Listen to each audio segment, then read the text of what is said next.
and for now, but RSG, this is the good fight for them. Diablo puts himself into the faces of the enemies. Oh, wait, hold on a second. Not over Bray. Oh, no, Gear, where do you come from? Unstoppable force on top of Bray, and then all of a sudden you don't really have a retribution, and Snake will run away, perhaps with a Lord. Endermere, they still want to push his attack up into the top lane and try to put on more pressure on the opposite sides of the lane. They know that they don't really have the opportunity to take up the Lord anymore. But here, he's still somewhere around the map. Yep. Bray, he did go down by the hands of Jira after all. So the Lord going down is understandably still going to be it, despite having some of this advantage. Yeah, but RSG, they're not out of the woods just yet. This Lord is still a baby Lord, but FMM is responding to the RSG push at the bottom side. It is Baby Cakes that need the farm and starts to need to split push. Yes, he's as flexible and as fluid as Diablo, but then again, do you really want to sacrifice a Claude to split push like this? 10 minutes and 40 seconds into the game, we are starting to see players starting to get kind of ramped up with 3 items and or more. Especially when it comes down to 1-1. 4 items has already been built up. The counterpart is going to be the Claude, which only have 3 full items built up. Well, both of these marksmen do have Wind of Nature for themselves, so it really comes down to skill-based strategy and, of course, how they would want to eventually put up a fight. RSG's way of putting up a fight is that they will always want to put someone in the front lines in order to tank as much as possible, putting Bray or Diablo as the bait. Whenever they realize that, look, Sayla is coming in, they do have the mobility, they will rush down, or rather rush backwards, in order to split Sayla away from the rest of the team, and that is where they will single one person out. Ademir, the slow coming in for the final fight. Ademir will be able to walk on away just now, but concealed play going in. JPL looking for some pick up. Firefly is the victim, but it's going to be Firefly using the purple shoes, and FMM, he shut down Firefly, and now the Lord is still standing. RSG, they need to try to defend using Estes, the Blessing of the Moon Goddess gear, looking for some pick up. JPL going all the way back in the front line, but tossing Sailor all the way to the front line instead. Slate will focus on the turret instead, and man, Sailor just racking havoc at the back line, but RSG, they are split up. Slate right now on a bit of hell. Diablo trying to make something work, but Sailor jumps into the air and misses Diablo for now, but Lousy, that's really healing for RSG trying to hold FMM. Wind of Nature coming back in. RSG, they will not be able to pursue. A steady push coming in from Slade, despite the fact that it only had 3 persons and all of them were all on critical health. The top lane inhibitor turret ultimately went down, and Slade tried to buy even more time in order to push down the bottom lane and the middle lane all by themselves automatically. Slade have got a total of 7 turrets taken down already, and RSG, they are definitely having some difficulties. 3,000 gold deficit from them, and the best that they can do right now is open up the map as much as possible in order to flush out where JBL is. They need to deny all of this map control. They need to ensure that Slade doesn't have their eyes on them. Yeah, JPL has been seeking all this information, right? Being so annoying to deal with. JPL is super slippery. Like, it's like fish. You're trying to hold it, but it keeps running away. And speaking about the fish, he catches Ray all the way back in, and I think he activated the crossbow attack. Ray, he's got a bit of damage, and now the massive limits from RSG didn't have to force the Winter Trinket. Now FMM, oh, it's gonna be a 1-by-1, but Ademir is asking where are you gonna go. They're blazing the wind, a defensive one, but Sailor will be able to shut Baby Cakes down, giving the double kill. And now Slade, 5-man strong versus RSG, 2-man only. And Slade, they can go for the Lord, they can also go for the end. They are definitely going to the end. Slade only have 2 persons to deal with, and it doesn't seem like they'll be able to do going in, Diablo, nowhere to run. It's just Lousy left in the base, and Slade, they will pick up game number 1.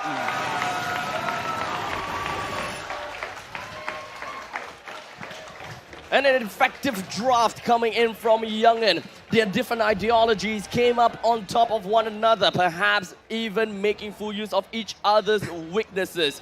No, JPL, the camera is not the head to stand, but good job and good plays coming in from Slade and RSG. Sayla, not you too! Sayla too! guys, it's like trying to give you the headset, trying to give the viewers the headset, but GG well played for the side of Slade. The draft on point, RSG being split all the way up. This feels like, you know, the past few seasons, how they've been dealing with RSG. They spread up so thin, like Kaya, and then after that RSG, since they built a very strong team-based kind of team fight, RSG can't crack Slate for now. Yes, they definitely have a game plan of their own. They really wanted to go into the later stages of the game, and of course, they would want to huddle and turtle as much as possible, even to the point that they have a Lilia in order to clear ways fast. They know what they're getting themselves into. But in the end of the day, the draft tells a lot of tales. And in this case, I believe that the draft made a crucial part of Slate's victory. Yes. But I would really want to hear from the side of Vertigo. Yeah, man, looking at the items right here, if you give Slate a centimeter, they will take away a kilometer from you. A full-on kilometer. The moment, okay, it was a Mexican standoff at first, RSG recognized that JPL Vision game was a tense. It was a face-off. They kept on. The goal was very constant, right? It was very close. There was not more than 2,000 goal lead at any time at all. Yeah, that's very important because don't forget, our Slate is waiting to play in the late game. They have a bit of early game lead, but they lost it. It's RSG that's the one that secures the early game. But when, you know, Slate, the clock starts to tick down, you know, Adam starts to pick up the items, FMS starts to pick up the core items as well. Abstract, you pointed out 4 core items already, whereas Baby Cakes is still a little bit struggling, and that's where Slate will strike. All in all, the early games, yes, they are pretty much looking at a certain point of stalemate. But they, of course, are looking at some kind of compounding, you know, loss from RSG. So Slate, they eventually got themselves the win, eventually got themselves the game, especially since each and every single one of these heroes are very individualistic, and of course, they do have very good ways of playing around in their own lanes, into their own roles. In fact, one of the best compositions that I have probably seen so far in the entirety of MPL S4. I think this draft started when the Daro gets banned out. Whenever the enemy team bans out the Daro, that's where Slate will pick the Phobius and also Esmeralda. Don't forget, this draft was already selected in the previous game. You would have imagined RSG, had just seen through the draft. They already expected what to come. I think what RSG did is quite good as well. They try to out-sustain, make sure that out-sustain Sailor in terms of that jumps. But take us through the stats, Vertigo. Yeah, I mean, looking at the stats, look at the amount of damage taken. It was all so close. 300k to 294k. That is just almost the same, but look at the damage dealt coming out from Slate. 189k compared to 146k. That's a much larger difference there, right? There's much of a larger difference, but look at the total heal. You have Estes for the heal, and you have anti-heal coming out from the Buxel on Bray, but the total heal coming out from Slate is way more, and it just shows that Adamir on that Esmeralda did so much for the team. He sustained throughout every single fight. Yeah, but with that said, ladies and gentlemen, look through all the stats. Highest kill participation from the side of Slate is FMM. RSG, on the other hand, it's Bray and Lozy that's always constantly setting up Firefly as well. But Slate, JPL has always found the crucial target to kick all the way back. And with that said, we should be looking at MVP from Slate, of course. It should be... Gear. We're waiting for the graphics to Yes, change. it's I Gear, actually it's can't Gear. give it to it, It's but Gear, in man. fact, it is going to be Gear. Looking at the items, can you take us through, Vertigo? Yeah, taking a look at the item, he's going to be building onto the Tough Boots along with the Hunter Strike Malefic Roar, Brute Force Breastplate, and probably going to go into a Athena Shield at the end. That's correct. Right, and it's a semi-tank jaw hit here, constantly set up. It was a objective-minded jaw hit, constantly flipping, getting the stuns on and on. He even flipped FMM into Baby Cakes, and we hear the crowd roaring. Exactly. There's not only just FMM, right? Later on, we may probably be able to see it during the highlights. Constantly. You don't flip your teammates in. But this one is you're flipping your teammates in and then aiding your team in, there's incentive for it, there's more pros. Yes, exactly. I actually buy that item to prevent a jaw hit whenever I see a jaw hit in pubs. But for JPL, his tosses are actually on point. Yeah, his tosses are all on point, precise, and gear on the jaw hit.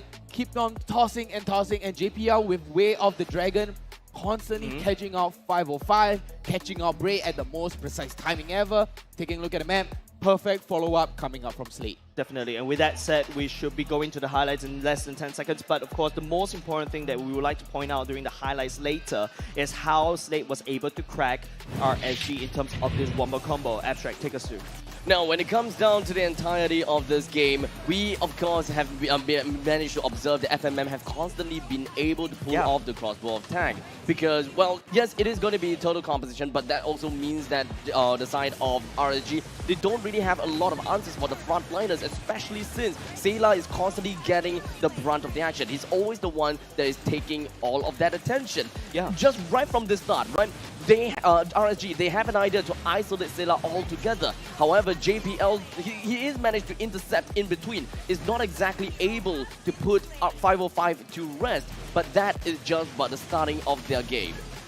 Yep, and this was the overextension, right, Jace? Yeah, this is the overextension that I think it's a good overextension. I think Slate is just want to instill some trouble, but I think if RSG take it to the later part of the game, we've seen how an Estes was able to be that portable fountain. Just take a look.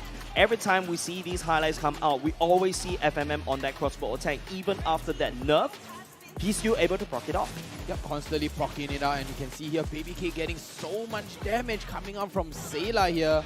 Just Demonic Force over and over again, and I think this was the base rush here with the recall party here. And yeah, Slate, what I would call this is a Kue Lapis, right? It's constant 1,000-layer cakes. So what they do is, you know, Adamir is going to come in on the second time, JPL going in on the first layer. It's a nice multitude of layers, and by the time you know it, the cake is in your face. Yeah, they balance out the damage, right? If you notice, it was Adamir that was taking most of the damage instead of JPL because they know how to layer these ultimates, they know how to go in secondary, they also know how to think about, you know, attacking together, ulting over and over again. Now, before we even jump in over to game number 2, I do hear a little birdie telling me that we have a very good news. Oh, we got good news? And that is the fact that we have surpassed our peak concurrent viewers of 18,000 viewers. I mean, I just imagine 18,000 people right here in the stadium with us at OTH.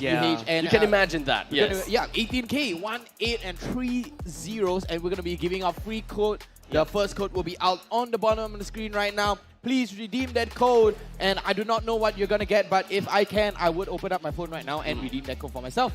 Definitely chances for skins, I would say. Yeah, definitely. But of course, thank you very much for supporting MPL Singapore. We're only 4 seasons strong, yet we're already hitting this sort of milestones. Imagine we actually have every single one of you not to join us online, but to join us offline. We'll fill up the whole stadium, and that is something that we're definitely looking forward to work together too as well. Of course, a huge shout out over to the other regions as well, as I'm pretty sure that quite a lot of you guys are watching in and taking a look at MPL Singapore. Thank you so much for tuning into this region. I hope that we have done very well, and of course, Singapore will be very much looking forward to looking at our brawl against your region in M4 itself. But you know what? The next code is, of course, going to be popped out on screen. Just keep your eyes at the bottom part of the screen. We'll take this time to kind of like bring ourselves together and prepare for what is coming up next, and that is going to be Slate versus RSG's game number 2. We'll break down a little bit more in the draft, right? Definitely. Because right off the bat, right, looking at Slate versus RSG, the way that they have drafted, we can identify that Slate, yes, they're targeting Benedetta, or rather they're targeting Diablo. They do not want him to pick up most of these comfort heroes per se. But in fact, they gave the Paquito away. They gave Paquito away, but that also seemingly brings down his general idea, or rather not general idea, his general survivability, such as something that Uranus as well as Esmeralda could. Split push potential, which most of these 2 heroes can do pretty decently, but Benedetta does it marvelously. Well, Paquito mostly comes down to team fights. He can split push, yes, but you would definitely find a lot more value of a Paquito in team fights, and it kind of seems as though Slate kind of baited RSG out for that very specific pocket pick, and it worked in their favor. It's a 200 IQ play, man. It is. The draft was really beautiful. I think it was like 150 IQ. 159? Maybe around there. Because I don't think that is exactly the only thing that made Slate win, though. Yeah, and the best part is if RSG don't pick up the Paquito, right, you rest assured Adamir will take it and run. Remember, he was so prominent on that Diablo. But let's take a look at the stats below. You can see FMM dealing the most amount of damage for the side of Slate, whereas RSG, it was Baby Cake. The Blazing Duet has been on point, but we need to see them, fighting together as 5. Right now, RSG, in that previous fight, they was scattered. They need to join together to build out the foundation, and of course, like what Vertigo said, did what Slate did to them. We layer the damage together as 5. Yeah, the layering is very important. I mean, I can see how RSG was drafted. I like this layer, but Yes. it's just, missing a couple of layers as compared to Slate. Well, as much as we want to put more layers, you can only have a 5-layer in this way. So it's like a 4.5 because Plus 1 because of the Lord. Oh yeah, you get the law too. Yeah, but of course, ladies and gentlemen, they don't really have a lot of time in between games. If you notice, the timer is ticking. We should be going into the next draft very, very soon. Game number 2, RSG has to make these fixes on the fly, and this is not a best of 3. This is not a best of 5. This is a best of 7. Rest assured, this is not a sprint anymore. It's like what we have been discussing. This is a marathon for glory. Yeah, Is it Matheron? Matheron. Matheron. I mean, the weather's hot today, man. Yes, Guys, please yes. keep cool. Hydrate yourself. Cool, hydrate yourself. Yeah, even the crowd, everybody, the staff, the crew, everyone here in front of us sitting down. I'm sorry, but the stadium is kind of packed right now. Thank you guys for even coming down here today. Yes, definitely appreciate all our fans and friends and family and every one of you guys right here. But we should be going on into the next game very soon. The draft, the players, it's like what Cheryl would like to say, lock and loaded. We should be going into the draft. What is coming up next from the side of RSG? What is coming up next from the side of Slate? Will Slate be allowed to take this strategy again? I think that's another question that whether St. Lucas will be doing so. I mean, it's a battle of the coach's brain, right? It's like playing chess. It is. How do you want to sacrifice? You're going to move your rook, you're going to move your pawn. Who do you want to, you're going to push your rooks all the way back. There's just so many ways to play it. So the coaches, literally, the teams themselves, they are the oysters and they can just go at it. The coaches themselves are evolving, they are learning, and of course, they are really upping their game as well. So as much as you are looking at all of these teams improving and of course excelling in every single mechanic, macro, micro game that they have played, the coach behind the scenes, they are breaking and, well, just kind of like melting their minds over how they will be able to outdraft the opponents. I mean, drafting is really hard. It's not an easy thing to do. Fun fact, I did Yeah, have a I was about to point that right? out. Yeah, I was about to point that out as well. And I Yeah. remember you tried a bit of a drafting your own. Yeah, I did a little bit of drafting on my own, but honestly, I have to, I have to give a big shout out to SMG Lun also on the coach. I asked him, do you sleep at night? He said, no, I don't sleep. I was like, what do you think about? I think about the draft. Is that a pun that No, you're no, no. about to say? No, there's no pun here, man. It's just an IDNS? honest. Hello? No, there's an honest interview right here. Alright. SMG Loot does not sleep. Imagine Youngin and St. Lucas.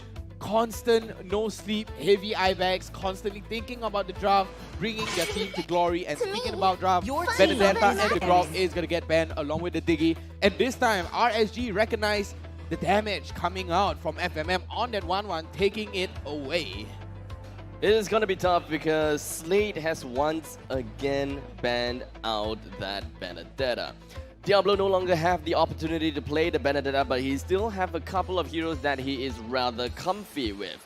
But we'll take a look at that in a while later.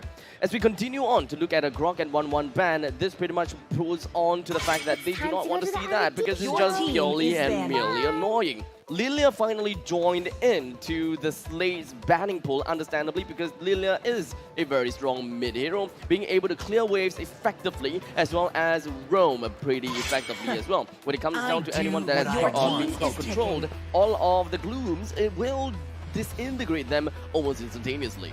Yep. Honestly, yesterday we saw how AoE played a big part. This time it's just singular targets. Jawhead. Your team is we had the Jawhead, we had the 1-1, we had the Esmeralda. Okay, Esmeralda a little bit of an AoE. Now Esmeralda will definitely gonna be picked here. Yep. But yeah, you can continue your point. Yeah. With the first pick here on the Arkai, I was just about to mention. The Arkai is so important because you just want to disrupt the formation, basically the layering of RSGSG. That Arkai may be chonky, but he's sharp as a knife to the formation of the front-to-back lineup, back-to-front lineup. That's why Slate has picked up the Kai for themselves. Well, I would believe that the Esmeralda might not be picked immediately for these two picks. There could They still be a might, chance they might. because they themselves has banned out the Dyrov. But Uranus is also still available out there. night Even if sky Slate were to tackles pick it all. up, they would pick up a Uranus in order to go head-to-head against one another. But that would just mean that Hope RSG stands may Your not have an team is answer. picking. I mean, Lunox is still available, so they can pick up a Lunox in order to deal with the Esmeralda, but they don't have to care about that anymore, as Cho as well as Esmeralda has been picked by RSGSG. Absolutely loving these two picks. Definitely, I agree with you, Abstract. The fact that, you know, you pick a Cho and then you pick an Esmeralda, there is no threat on that Morpheus anymore. So Slate has technically, you know, RSG has technically secured that Cho pick that Lozy likes to play, but at the same time, that kick will also be beneficial when it comes to Gears Hurricane Dance, trying to kick that away. Kakura is very likely going to be another pick here. Yeah, very possible. Yeah, very possible, right? Ceylon, very comfortable with the Kakura, and of course one of the other picks that is capable of bursting down Diablo Your and playing team is as picking. the Esmeralda. But what Slate decided to do instead is that they would want to snap pick onto the Uranus as soon as possible, as well as the Claude. Now, looking at Uranus pick is definitely understandable, right? Because Yeah. they do not want RSG to ban out the Uranus in order, and then Slate probably wouldn't have much of an answer when it comes down to dueling against one another in the lane. Because Uranus as well as Esmeralda, they pretty much go head to head, and of course, it's pretty much skill-based orientation. None of them particularly lose, none of them particularly win. Sometimes Uranus may win, sometimes Esmeralda may win. Yeah, but that's okay because, right, it all depends. It's like what you said, it's skill based. It depends on when you use your second skill. From the side of the Uranus, the Esmeralda will love those juicy little shields. Indeed. But at the same time, it is the only hero that, in my Your opinion, that could team go is toe banning. to toe to try to hold down the XP lane. So expect not a lot of action around the XP lane, but expect a lot of action around the mid and the gold lane. Wet noodle fight, like what you always like to say. Ready to go? Tremble in my Sorry, Your what? team is banning. I'm kidding, man. But RSGSG here going with that Valentina pick, which I think is going to be amazing. She could either take Consecration, going with the Blazing Duets, even the heavy spin from Akai to just 50-50 it out. You know, push gear on that Akai far away to deny any sort of formation breaking coming out. Yeah, I've seen this kind of drop before, right? Your Valentina takes away the Hurricane Dance from the Archive, and then, you know, you Beyblade it out. You kind of trade one ultimate for the other. Yeah. But now it is up to Slate. What kind of, I think with that, knowing that the Valentina usually take the Archive ultimate, what kind of Your team is ultimates banning. they can If actually you go cannot buff. ahead and afford to get bigger ultimates too. Slate do have quite a bit of differences, and of course, or rather they have quite a lot of choices that they gotta have to pick here. But the main thing that they gotta have to fulfill is gonna be the jungler role as well as the Your roam team role in is this very banning. case. You Oh called wait, it sorry, out. hold on a second.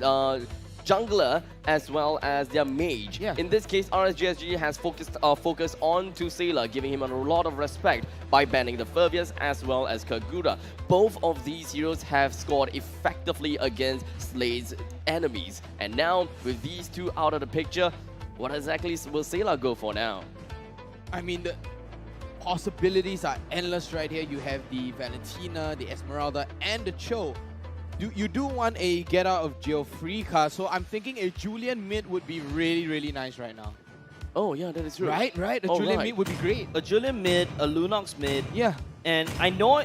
Oh crap, I'm Lunox! fine. Oh Your yes. team Yeah, is Lunox. picking. That's correct. Okay, yeah, completely forgot about that point, and especially since RSGSG themselves do have an Esmeralda, and in order for Slate right now, right, their damage when it comes down to securing objectives such as the Lord may not necessarily be very high, because looking at Claude, yes, he will have a couple of true damage when it comes down to the Demon Hunter Sword, but you can't burst it down fast enough. In order for you to win in the later stages of the game, which is definitely something that Common. a Uranus as well as a Claude excels in, you need someone that is able to burst down the Lord as fast as possible, and that is an absolute bonus, so that if RSG were to be out of position or if their jungler is nowhere to be seen, the Lunox comes in extremely handy, being able to lock down the Lord and just burst it down almost instantaneously. And I mean, you have a freeze engage too. I mean, you have a get Your out of team jail is free picking. card with the power of the light, but instead RSG, Oh. they're gonna pick the Julian for themselves. So A jungle Julian, yeah, okay. it's possibly a jungle Julian, Cho on the roam, Esmeralda on the EXP, and then we have the Valentina on the mid lane, leaving the marksman open. So Slate, they're in a very tough position right now. They're stuck between a rock and a very hard place. this could be a risky thing to do, but I don't really know how comfortable Baby Cakes will be when it comes down to playing Magical Base Zero. But another part of me just be like, you know what, it might not be the greatest idea, considering the fact that there's already 3 magical damage dealers all across the board for RSGSG. Well, what I can go for is go for Clint. Or carry. Go For the carry, you shred it, shred JPL, or sorry, you shred the Uranus or the Archive all the way down. Now, take a look at from the side of Slade. That is JPL going on top of the Ruby, Sailor on the Farsa, and like I said, now RSG has to make a choice. Do you take the I'm Offended, do you take the Feather Airstrike, or do you take that Beyblade? Honestly, versatile. It depends on the situation, but honestly, I think it would Valentina would definitely take the Feathered Airstrike, giving them a little bit more extra range. As you look on the side of RSG, it's all very in-your-face kind of fighting. You have Julian, Valentina, Esmeralda, and the Choke. It's all very in-your-face, nice and comfortable. You know, just right up in your face, just standing to you and looking at you right in the eye. for too long. Okay, yeah, the carry. There we go. Jace, this is what you are asking for, to see a carry being picked up by the side of RSGSG. And that will be the case. Yep, GG to RSG also. Looking at both drafts right here coming out, both sides. Look at the crowd, they're going crazy. They were waving the banners, waving the flags, showing the posters. Enthusiasm today is off the charts, man. Gonna be looking forward to this game between these two. Now, the draft definitely looks a lot more interesting, and of course, both of these teams will stand a very fair chance. This is skill-based game, but we of course will have more time to break down these compositions as to who does what and what are they supposed to do here. With that said, ladies and gentlemen, I think both of these two teams dropped the one they needed. Something that I would have to say about the side of Slate is they're giving too many big ultimates on the side of Valentina, making her very flexible. But ladies and gentlemen, on to game number 2 we go. It is Slate in the blue and RSG in the red. Right off the bat, the junglers. They are in their own average rotation, nothing too flashy, and of course not too far. But one thing you gotta take a look at is the fact that Julian clears jungles really slowly. But for some reason here, Julian is actually moving faster than our guy. Yeah, but that could be the fact that RSG has to babysit Julian just a little bit, do some damage to the purple buff, and move on. Don't forget, RSG should have a power spike at level 3 for that Julian, but the nerf on the Julian in the early game may cost them. That's why, you know, most of the Julians has been going on the Molten Core first item. Now, Slate, something that is quite interesting for the side of me is that they are not hard invading that Julian, probably because RSG was expecting that. So no matter what they do from the side of RSG, they would have eyes on the enemies. The main thing, and of course the difficult thing about playing a Julian into the jungle is that you should be expecting the opponents to come in and raid you, invade you, because anything that's below level 3, you can't do anything as a Julian. You can throw a single science, and you're just gonna have to wait for the next, 10 seconds before you'll be able to do something? So it is definitely tough. But in this case, RSGSG is brave. He did manage to put his Julian at level 4 at this point in time with no problems whatsoever, and hoping to see them being able to turn things around pretty nicely. RSG is currently winning the gold lane for now. If you take a look, FMM is having a little bit trouble, not doing a very good time against Baby Cakes. That's because of the emblems, right? We should be able to pull out the emblems very soon to provide you with a breakdown. But I just want to highlight that Baby Cakes is going on with that sustainability kind of emblem. But the turtle has on both the two teams. Looking at it, Gear does have the ultimate ready, so is Gray as well. We'll be able to use an enhanced chain to kind of go all the way in. Speaking of it, it's already being used. Immediately, of course, Adamir and Farsa, they have decided to switch their lane. Hold on a second, looking at Farsa. Farsa going all the way in, but Diablo's all the way to the back line. Turtle has been stolen by Bray instead, and now it's Pandemonium for the side of Slate. RSG, first blood has been drawn. Not just the first blood that they have managed to get. It is going to be the turtle that they have managed to credit for themselves. A little bit of turtle soup, may I say. In the meantime, it is going to be a slight little bit of action coming in right on top of 505. It did get hooked by the Offended, but it's not quite enough for Slate to bring him down. RSG usually very hyper-aggressive in the early game. Just now, before we go into game number 1, we're already bringing out in the stats, right? RSG usually secure the first neutral objective. Slate was the one that took a little bit of a while. But take us through the emblems, Abstract. Well, we are looking at both of the junglers going in for Demon Hunter. So both of these players, or rather both of these roles, they are able to contest with one another for all of the objectives in this game, unless level is going to be the differentiating factor. When it comes down to the EXP lanes, yes, it is definitely going to be a wet noodle fight. Both of them running onto the Avarices, and not to forget even more of the regeneration as well as speed boost, which both of these players are very much looking out for. While all across the map, we are looking at the gold laners, for example, Avarice as per normal that we see from the side of Claude, and Electro Flash from Baby Cake. Oh, JPL gets stunned all the way up, trying to peel a little bit, but JPL, oh, he hooks a little bit, but no one to follow up for the side of Slate. So rest assured, RSG is safe for now, but they're looking for a re-engage. Gear is in the area for now. Farsa hiding in the brush, waiting to pounce. The Feather Airstrike is not available just yet. You can see that RSGSG is pretty much on the tail of Slate, moving right onto the shadows of Slate and just trying to creep in one step at a time. They want to create all of that opportunities in order to create more space for their team. But so far, we don't quite see that just yet. 7 seconds until the turtle spawns. JPL rushes himself right into the face of Bray. Here continues on. But unfortunately, that is going to be a very simple enhanced sword in order for Bray to get out of the way. Yep, Turtle has started already. Bray will be the one. But Lozy, he's already in the back line. Gears get kicked on the way out. Our Feather Airstrike will be in the respawn. Lozy tried to kick Sayla instead. And Sayla gets taken off on the Turtle, the Feather Airstrike at the same time. But Lozy, he turns in the ring. Will not be able to turn it around. FMM all the way in the back line will not be able to survive anymore. RSG takes the Turtle far as well. But the members of Slate, they're focusing on the back line, trying to make sure that FMM will be avenged. Quite a bit of death all across the board, you're gonna have to say, as we are starting to see some of these players getting a little bit too greedy, or rather getting too comfortable in the wrong places. But no matter, as most of these turrets are still up and running, they are still completely untouched just yet. All of these turrets, understandably, is going to make it or break it the game, because they got their standard, and of course their presence itself is going to mark a big presence against the enemies. You wouldn't want to open up the middle lane turret. If that's so,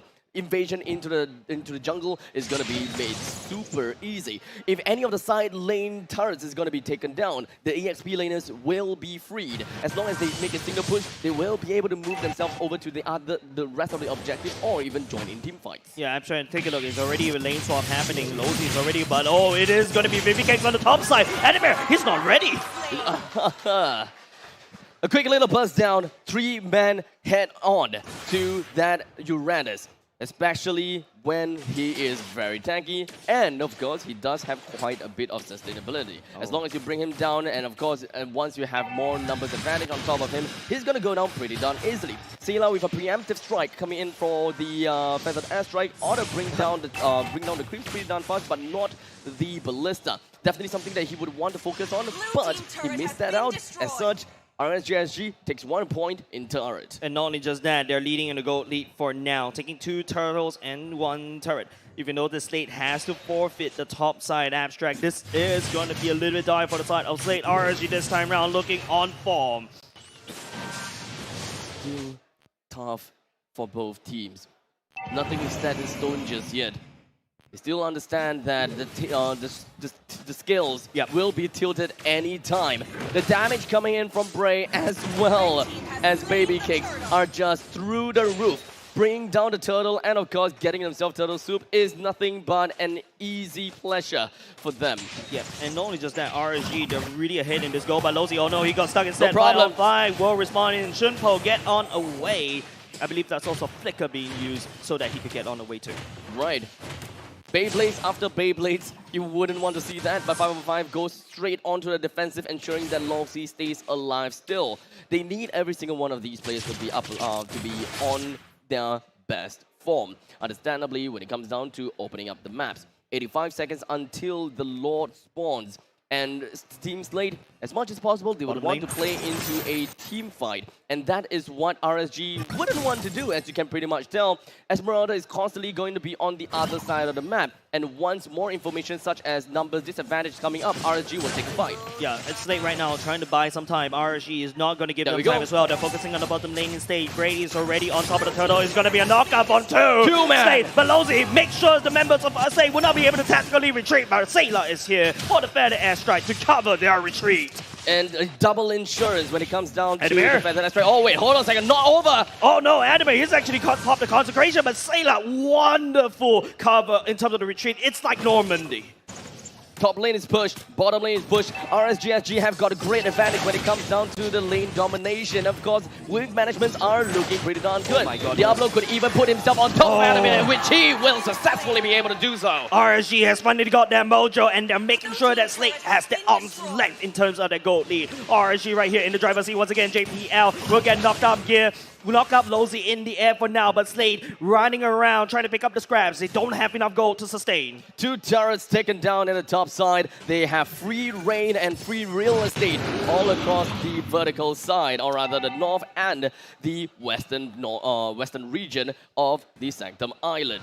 With that said, the Lord is understandably going to be a little bit more difficult for Slade to contest now, only if they do have visions of the map. In order for them to have that vision, Adamir would need to push himself a little bit further in and open up the brushes. But Slate, instead of trying to contest for the Lord, they've decided to push down the bottom lane instead. Yeah, that's just pure damage control. But ladies and gentlemen, you're already 9 minutes in. Slate has only secured 1 turret. The Lord from the side of RSG has been secure. Rest assured, and not a lot of pushing power going on the way top. But Abstract going to the late game, what can Slate or RSG do? Well, when it comes down to the late game, Slate gonna have to play total composition. They do have a good high ground. They have very good defensive capabilities as well. Sailor can burst down creep waves extremely fast. As such, losing the Lord over to RSG, especially the early Lord, is going to be no issues at all. The Feathered Airstrike ought to bring down all of these creep waves as well as the Lord pretty darn fast. And of course, having Uranus onto the opposite side of the lane from where the Lord is, no problem. Slate gave the Lord away on purpose in order for them to get a longer insurance into the later stages of the game via bringing down the first tier turret at the bottom. But of course, you know, Abstract RSG has been starting to take away those free real estates that you mentioned. Slate right now, focusing on the mid, they're forgoing the side lanes for now. This mid lane needs to stand online, but Bray, oh no, he got dragged. But final fight, he comes in for the bag. FMM will need to get pushed right into the stabbing jaws of RSG. Oh my goodness, he takes down Animate as well. Gear will respond with the heavy spin at the same time. But Lozy, he gets down a little bit low. But Diablo, oh no, comes he's looking Diablo. for FMM. He's chasing after FMM as Diablo swings around. The chip, there he kills, over to the side of RSG. Well, all of the fight happened. The Lord has Oh my effectively goodness. made his way and made his mark in the northern side, bring down the inhibitor turret at the top side. Diablo moves his way down to the southern to pair himself up with the ballista, managing to bring out the explosion in order for the next push to be a more effective one. Out of all of that fight, Slate still managed to keep their first tier turret in the middle lane healthy, but at this point in time, they can't really do much here. Yeah, but Abstract, do you trade the bottom lane that opens up your core for that mid to first outer middle tier turret? I think that's something that I know. I mean, Slate, I think this defense is a little bit questionable. It's a little bit out of hand, to be honest. Yeah. I think that they definitely want to gain control in the middle lane, but I think that there is a little bit too much priorities, in my opinion. JPL did manage to get a really good catch onto Bray, but Bray, he is very tanky after look at all. that He items. went for full tank items with the Curse Helm, Guardian Helm, as well as Athena Shield. So as much as possible, he wouldn't be just bursted down by Sailor effectively and too fast. The only one that can bring him down very nicely is going to be FMM through the entire duration of Blazing Duet. So Bray, he can stay alive for an entire fight, and RSGSG is still sticking to their MO of having at least 3% being sustainable or tanky. In this case, Diablo, Bray, and Lolzy. And the best part is Firefly earlier just now, right, Abstract? You saw he sneaks in using the heavy spin that he stole from Gear to push Slate into a fight they are not ready at all. And now RSG gearing up for this Lord for now. This is not a baby Lord anymore. He has grown up. This is a Luminous Lord. Slate, they need to defend this.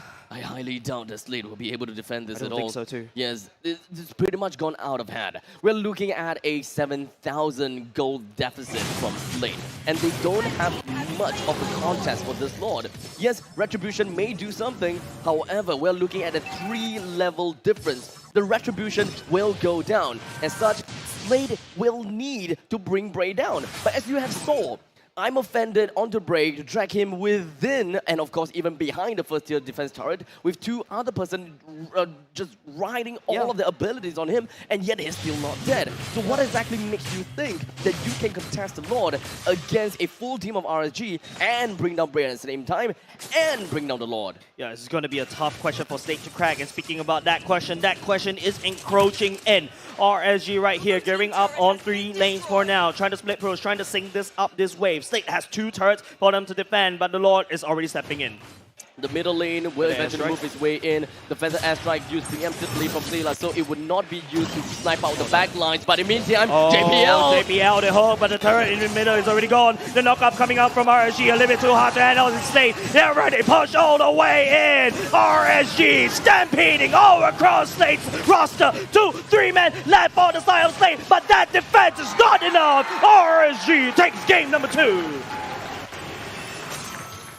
Game number 2 is indeed what we say and call a game of Jumanji. You know, you roll the dice and somehow you find yourself a stampede just crashing in through your home. It's not what's that sound? What's the sound? It's a stampede! It's a great throwback to the, what, to the 2000s? No, I think it's 90s. 90s? No, 90s? Jumanji was in the early 2000s. Yeah, oh, okay. Sorry, I don't have much of a childhood right here. I haven't watched Jumanji yet. It's a great scary show at the same time. It's a scary show. Yeah, it's actually pretty scary to me. But Oh, really? I was All a right, child. And All drop right. into a game? I'm going to throw a dice right here. It rolls a natural 20. The elephant in the room, RSG's picked up 1 game away from Slate. Thoughts from Abstract? Well, it is definitely a critical hit coming in from RSG. A natural 20, okay. Yes, of course. I gotta have to say, this game is also kind of goes down and of course wrapped around drafting, right? I would say that drafting does play a very big part in this game. Carry. For Slate, it gotta have to do with the fact that they all have counters that, or rather they have each other's counters, and RSG don't have an answer for it. In this case, RSG have the same thing, and that is the fact that they have heroes that just don't have an answer to. Esmeralda being one of the core differences from the side of RSG, being able to successfully just put himself right in the face of Slate without having too much problems. And when it comes down to the side of Adamir playing as the Uranus, he does have problems keeping up, especially since the amount of shields that you are able to make. Esmeralda is actively involved, while Uranus is more of a passive involvement, because you gotta have to go in tank, come out to heal, and then go back in again. Yep, and with that said, we should be showing the items very soon. So hopefully, Vertigo, could you take us through the items? What has Slate? Oh my goodness, that's a lot of empty circles. There's a lot of empty circles coming out. Adamir going for the Enchanted Talisman, and then the Dom Eyes forcing to go passive. He can't even get the Oracle yet. And, you know, there's no healing factor coming out from Adamir. There's no sustainability. And Sela, look at that. Divine Glaive, Clockwork of Destiny, Lightning Truncheon with the magical penetration. Magical penetration boots here coming out from Sela. 1-0-1, but compare that to 505. Exactly the same, but 505 with the Enchanted Talisman and the cooldown boots, a standard Valentina build to constantly spam over and over. Diablo, I have to point out, Ice Queen 1 just makes the biggest difference. 4-0-4 on Diablo here on the Esmeralda. Look at the gold, almost catching up to Baby Cake's goal by just shy of 1,000. And you have the Oracle for the healing factor, Dom Eyes for the anti-heal, and then you have Enchanted Talisman to keep on spamming on and on and on coming out from Diablo. And here, JPL looking the standard builds, they were just a little bit more behind. RSG did what Slate did in game number 1. Honestly, what I'm looking at right now, after game number 2, this just spells the the finals of upper brackets. Game 1 a pseudo storm, game 2 a pseudo storm. Game 3 onwards is gonna be where things are starting to get really tight, and I would absolutely love it. But I do not want to, you know, get too ahead of ourselves for now. Now that we have took a deep dive onto the items, we'll move on to take a look at the rest of the objectives, such as the sandbag. Who exactly is the one that received the most damage? I gotta have to say is Esmeralda, very likely. No, Oh, unfortunately it's not. Lozzy. And let me break this to you, ladies and gents. Yes.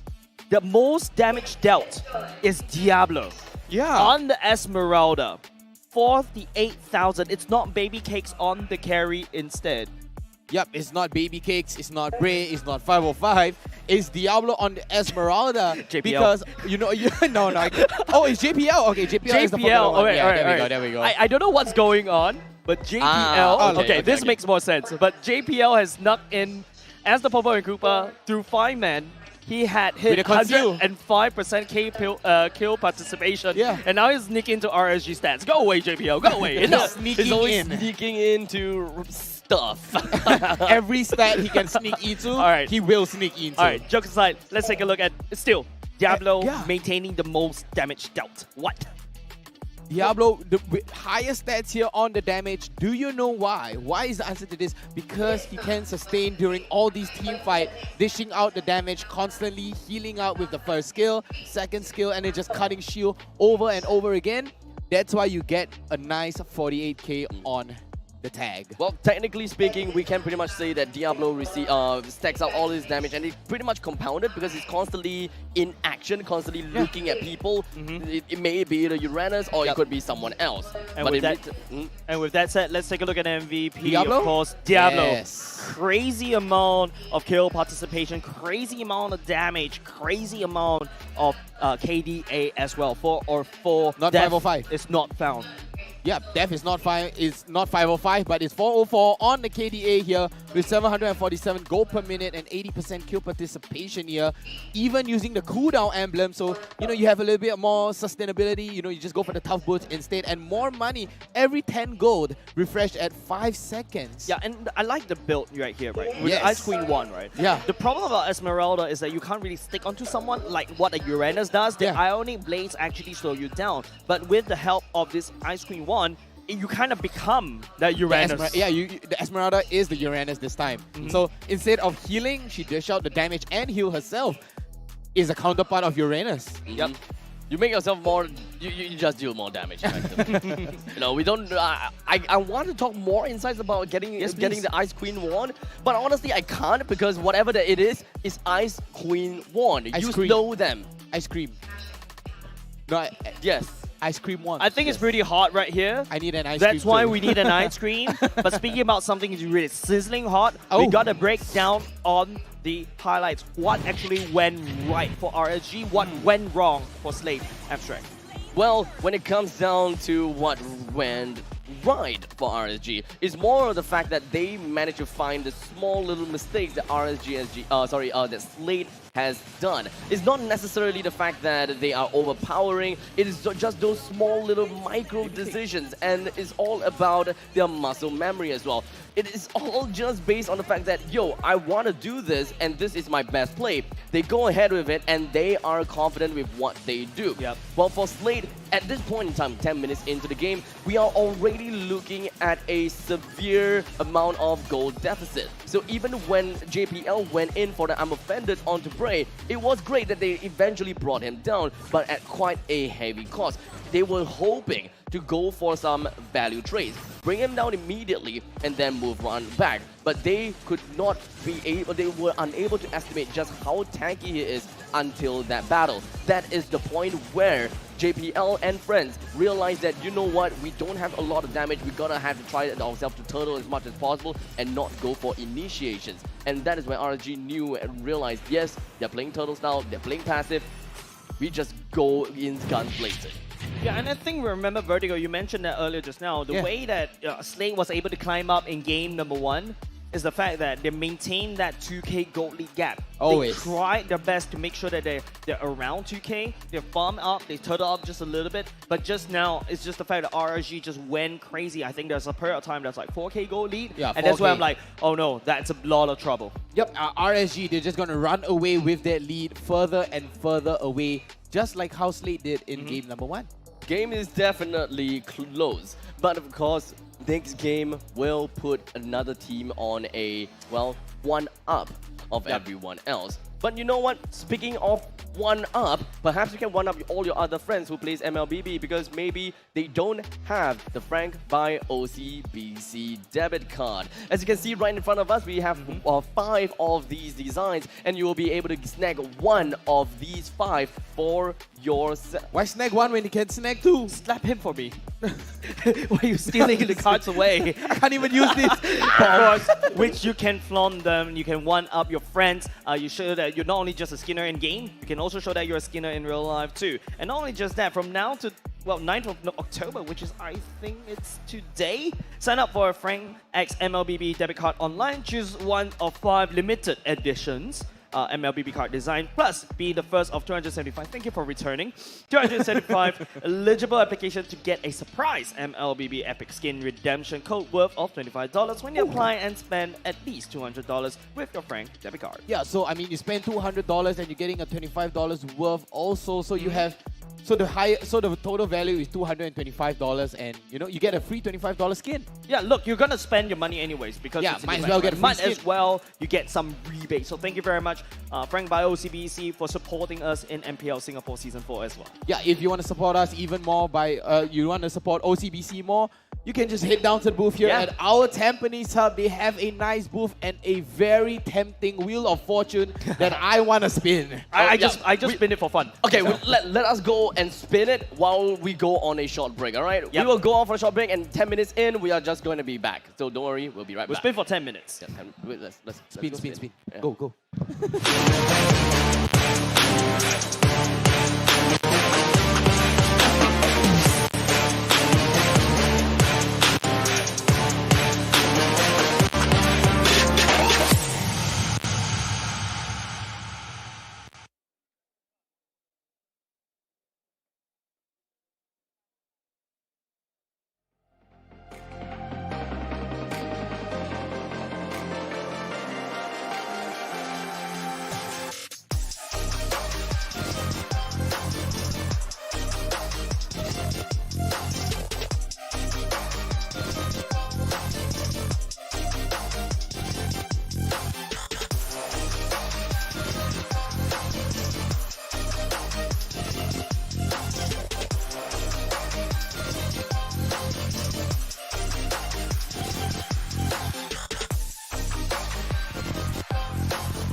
And we're back, ladies and gentlemen. Welcome one and all back to MPL Singapore Season 4. We are at game number 2. Well, we're going to game number 3 very shortly between Slate and RSG. Score 1-1. And just now I spin the OCBC. Was it fun? Wheel of Fortune. Yeah, it was fun. I got the MLBB Lightbone skin, but I cannot claim it because I didn't register. Because so. you spun it for fun? Yeah, I spun it for fun. It's okay. I mean, at least you know your RNG is good. Yeah, for once. For once. For once. For once, my RNG is good. If you guys don't know me, my RNG is pretty bad.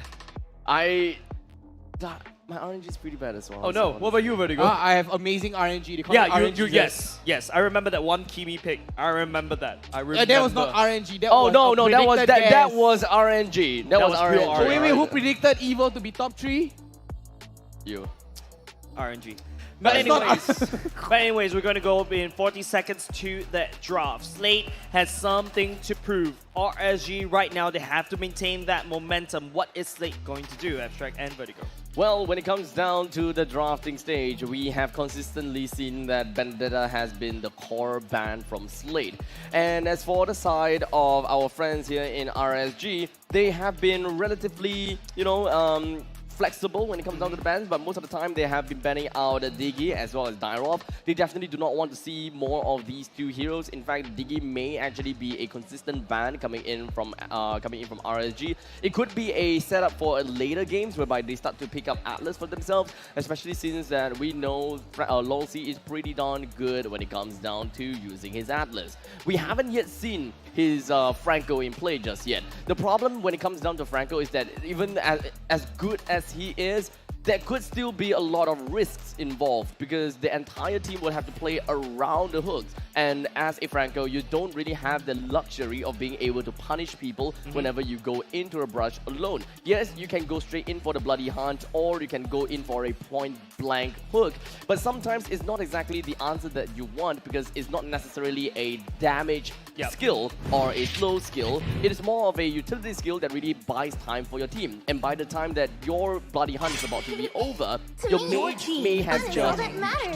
Yep, but of course, Abstract, it sounds like it made it like a draft issue for game number 2. But going on to game number 3, Vertigo, what do you think about the bans currently? I mean, a 1-1 ban and a Phobia's ban coming out, it just shows how much of an impact this kind of heroes is, impacting the team, impacting the game. But coming out with the Dyrov ban, it's very versatile. You could go into the Dyrov full tank in the jungle, just going straight for objective, non-stop, and you're there to peel for the team. But at the same time, the versatility of the Dyrov itself, you could even go into the full damage, and you just go tanky with the rest of the team. So far, Slate has yet to ban the Benedetta, and they are taking quite a bit of time to actually decide on what exactly they want. A good ban on the Cho, especially since both of these teams are pretty heavy on the Cho, and they don't there isn't a Furvius around the map in order to punish the Cho anymore when it comes down to the demonic force. But all in all, there are still a couple of counters, and when it comes down to the roaming category, Grok could still be available. And Slate do have a bias towards banning the Grok. So their last ban, okay, never mind. RSG did it instead. Yes. RSG is like, wait, no need to ban it. We'll ban it for you. They will put quite a bit of pressure onto the side of Slate, now that there is quite a bit of heroes that is currently open, namely Paquito, Julian, let's see what else, Valentina, Faramis, but RSG themselves don't play a lot of Faramis, and so far Slate hasn't been playing much Faramis in the past few days. But when it comes down to the regular season, we did manage to see them play more of the Faramis, especially onto the hands of Sailor. So that is that is definitely something that we could still expect. Diggy, let's not forget about that. It's actually leaked through unless Slate have decided to go for the ban on that. Yeah, I mean, if Slate were to ban on the Diggy, I was about to just pick up on that point that Diggy has been banned in the past 2 games. Will Slate leave it open? Yes, they will. They're going to be banning away the Balmond instead, but the Esmeralda has been leaked, so the Diggy, the Faramis could be very open on the side of Slate right now.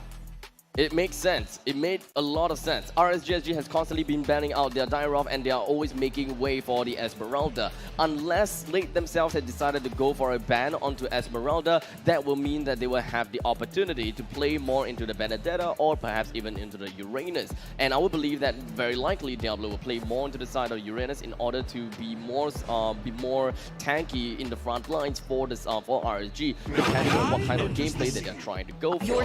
But now that the Esmeralda is picked, a lot of heroes have been leaked out, and namely, it is going to be Akai and Valentina that has been leaked and picked by Slate. Yep, I mean, the Akai was so good, the Valentina was so good in the previous game that it disrupted the Akai. So what's the answer to that? You're going to be picking up the Akai that was working perfectly and your counter pick, which is going to be onto the Valentina. But RSG right here, going for the Melissa and the Lilia pick has been leaked. I mean, Melissa, we saw how Melissa can snowball easily yesterday and today coming out from RSG Baby Cakes. The Melissa is going to be a big problem coming out from Slate. RSG's game plan from the first 3 comfort picks that they're trying to go for suggests to me that they are trying to go for a little bit more early game aggression. They would want to put as much emphasis onto the gold lane in order to give Baby Cakes that early game spike and really put him on top of the curve in order to mash up together for an early game fight to contest for First Lord a lot easier than Slate is. And because of that, Slate, they pick themselves up to the Claude, so it makes things even easier or rather better for the lines of RSG. Things are starting to look good, and Slate, they gotta have to start banning out aggressive roamers, and they gotta have to do it fast. Yep, banning away the aggressive roamer would be essential right now because Lawsy, we know he's the big playmaker. So Atlas is still open and Slate is going to go for the Julian ban. I mean, you did have a point there, Abstract. The Julian is very in your face, very high aggression, especially coming out from Bray. We saw how this Julian was used to his maximum potential coming out from Bray. Uranus banned out from RSG. They are dwindling down the numbers of heroes that can deal with Diablo playing as the Esmeralda. With the jungle roam / mage as well as the gold lane being picked out, there could still be a chance where RSG can ban out the Lunox in the event that they would want to play over to the later stages of the game, or they just don't want the Lunox to melt down the Esmeralda. Because Slate is pretty much the same composition, almost same composition as game number 2, where Slate doesn't necessarily have an answer for the Esmeralda because Slate picked up the Claude against them. Yes, Slate do have the Akai as well, but in the previous game they had a Ruby. So when it comes down to the lockdown mechanism, RSG has got a better call for it. Slate has got a better call for it as, in the previous game. So Slate, they're gonna have to look for more ways to set up more crowd control if they can't secure any heroes that can be a soft counter over to Esmeralda and really deal with her.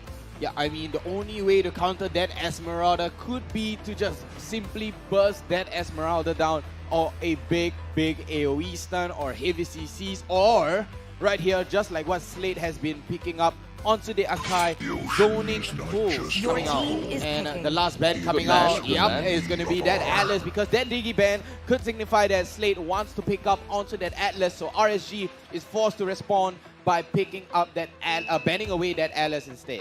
Team Slate would want to go for more of a team fight composition, and at this point in time, heroes that really works towards team fights, I gotta have to say, is going to be Lolita, one of the options. But Slate may actually leave that for a while later, or are they? Yeah, I mean, they could pick it up, Jace. I think what JPL is really wide open right now. The Franco is something that I think Slate needs to take away from RSG. I think RSG themselves will pick the Franco. They might want to pick out Franco. That's why Slate may want to go for that instead. But instead, it's going to be Adamir on that Paquito for the side of Slate.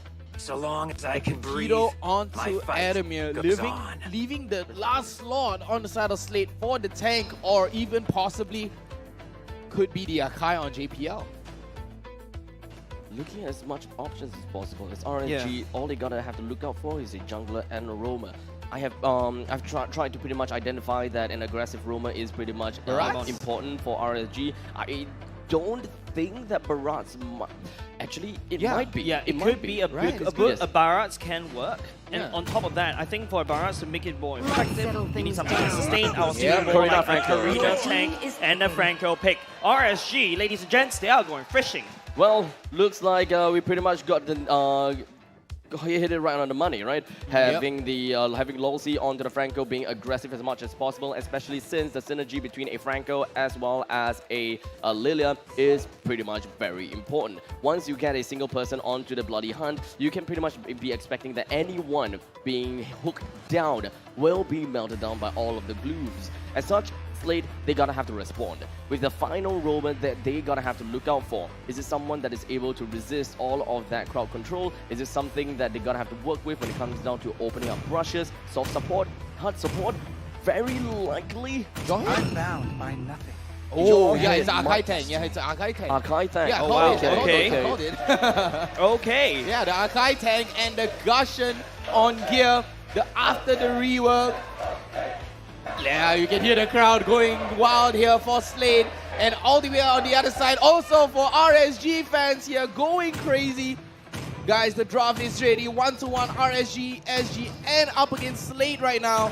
Looking at the draft, it's very 50-50 for me. There's quite a lot of things that we gotta have to talk about here. There's quite a lot. But we will break it all down for you guys and see what are the small little weaknesses that lies within the crevice of the from the lineup of RSG as well as Slate. As we slowly gear ourselves up, no Ooh, pun intended, no pun? into Sanctum Island. Jace, take it away. Who do you think have got a better draft? I think both draft did equally well. Like what they need to do, it's all up to 5 the seconds till execution. the enemy I reaches think the RSG very strong on the Smash pickoff, them. but on the side of Slate, strong in the Wombo combo team fights. But ladies and Welcome gentlemen, on to to game Mobile number 3. Legends. It is black versus blue. Now, of course, the thing that I am relatively curious about is the fact that they have decided to go for a Gusion pick over an Amon pick. Especially since looking at the fact that RSG, they do have a Melissa. So when it comes down to Muddle's protection, it will be a lot easier for the Amon to actually snipe that Melissa away, especially since Slate doesn't really have a proper person to go to the backlines. The only one backline that we are talking about could be Adamir because of his mobility skills, and not to forget FMM, who can just deliver into a death ball scenario, or rather, death ball scenario via the Blazing Duet. So there are, of course, pros and cons of the on the Gusion, but I'm not a big fan of it. I'm definitely not a big fan. I feel like the Amon is a better pick right here because you do have the range, you do have the sustainability, but that could be, you know, what Gear is very comfortable with. Right now, in my opinion, what Slate is doing right here, they need to play around the mid lane because the side lanes, if you take a look at how Diablo is cutting the waves, while the top lane as well, it's FMM that's not really doing well. Well, in terms of the, emblems-wise, the jungler coming from the side of Slate, things a little bit different. Gear putting up a pretty darn good show. Yep. Immediately being able to find Lolsey and burst him right down, especially since he's level 4. Yeah, don't forget, Franco is more of a utility tank, not a very strong hard tank. So that's something that the Gusion should be able to burst down in the early parts of the game. But now, Bray, on that Karina, knowing that Gear doesn't really have the ultimate anymore, Bray could actually go in. But oh no, there is Uzi going on fishing. Sailor will be the one that hooks all the way back in. JPL doesn't really have the ultimate for now, but it's going to be Vandemonic for the side of RSG. Slate takes down 2 members. Definitely a great pick from the side of Slate. They have managed to take themselves 3 kills to their name. And to make matters worse, Slate is attempting down onto the Turtle, and Turtle Soup is pretty much imminent for Slate. RSG wouldn't have an answer to deal with them. As such, Slate has effectively put themselves ahead of the curve from RSG. Slate, great start for now. It's 1K in the lead. Not only just those 3 kills, they also secured the Turtle. This is unheard of because for the past 2 games, first Turtle is usually going in the favor of RSG. Definitely a bit different from Slade. Gear definitely heard me. He's just trying to say, hey, you know what? Gusion is as good as anyone think it is, and perhaps you gave Amon a bit too much credit. This time, I will shine the light on Gusion, and I am very much looking forward to it here. Yeah, that low-Z hook doesn't really just miss the mark. You can see the crowd just literally went, whoa. But Slate right now, they're looking around. So they need to use that early snowball to pick up because based on their drop, they need to make sure that Adamir and make sure the gear snowballs, but at the same time, oh my goodness, across the lane, Diablo gets assassinated. This is a great thing, right? When it comes down to the mobility as well as the great burst potential from the side of Slate, the Gusion is doing very well. As long as they are able to translate all these kills into objectives and ensuring that RSG from all across the map is unable to farm, that will be the best thing possible in order to, you know, whittle down their farm. If you bring down the EXP laner who will always be constantly farming and you push away the gold laner, then you pretty much wouldn't have any active unit farming all across the map in order to tally out the scoreline or rather tally out the gold. RSG, they're going fishing, literally hunting right now. They did not see anyone in mid lane, so they're going to walk past the mid lane. They're going looking at the bottom lane. Diablo facing a lot of pressure because of gear and Adamir for now. low-Z spending most of his time on the bottom side, but the turtle is spawning at the top. Is going to be looking for a stray purple buff, but Bray, unfortunately, it is not going to be that easy as Adamir joined in. But in the end, he still managed to take it away from the hands of Gear. So great start for RSG as well. They're starting to look for some momentum of their own. But speaking of momentum, JPL decided to join right in with the heavy spin. No longer have the heavy spin to secure this turtle. As such, RSG takes their action. They need to take this action right now. low-Z looking for some form of hook. The members of Slate, they're trying to juke it around. It's all up to low-Z to try to land on this iron hook. But JPL, he's looking a little bit low. Baby Case is already here. The damage is drawn out. But then the RSG stole the turtle away. And they'll also take away JPL. A 1-for-1 in terms of turtle takes, and RSG have managed to tally things out by a tad little bit. 13,000 gold in terms of economy for both sides, and both teams, they are neck and neck, head to head. So it's really tough for us to even say that who exactly will be putting themselves on the lead. But for now, all of the resources are very northern heavy. We are expecting to see RSG to play a very aggressive role in the gold lane, and that is exactly what they're trying to do. With Franco constantly sticking up to the top lane, making sure that whoever comes close is going to be beaten down by this Franco, as Slate does not want to have anything to do with that. Yeah, RSG, you know, Bray earlier just now taking away the purple buff because all of a sudden Gear doesn't really have the mana to take the turtle, and then after that, because they lost the turtle, they lost top prior. Now Slate already losing the first turret, and RSG managed to equalize on a composition that is really snowballing. Slate needs to try to figure something out. We do not necessarily care too much about the bottom lane, but one thing for sure is that a swap is going to be coming real soon, because Melissa has already brought down the top lane turret, so moving down to the bottom lane turret is going to be happening. RSG start up a fight. It is going to be Adamir that's getting suppressed. JPL catches Brave. They will be trading their jungler for the fighter for now, but it is kind of neck and neck in terms of the gold, but it is still in the favor of RSG. Not too bad of a problem. Not too far away. Even though they have lost the jungler, and in this case, you should be expecting that the jungler is the position 2, while Adamir is the position 4/3. So in terms of, you know, position as well as goal acquisition, Slate has got the upper hand. But if you take a look at things, there is not a lot of objective that is going on across the map. So Adamir losing his life is pretty much going to be putting him down on farm and putting Esmeralda on top, making things a little bit easier for Esmeralda to continue to suppress onto Torpedo, which eventually will make up a bigger margin later game. Yeah, at least this time around, Gear does have the purple buff, which is required. Right now, at least Gear could start to spam abilities, but low-Z, he will reveal himself for now. Walks into Gear just to try to show, but Gear, he will be able to just juke it around. low-Z flickers back, but will miss the hook for now. The turtle will be reset by RSG sometime. Great is already spinning his blades, trying to look for entry points, but Slate turtling it up.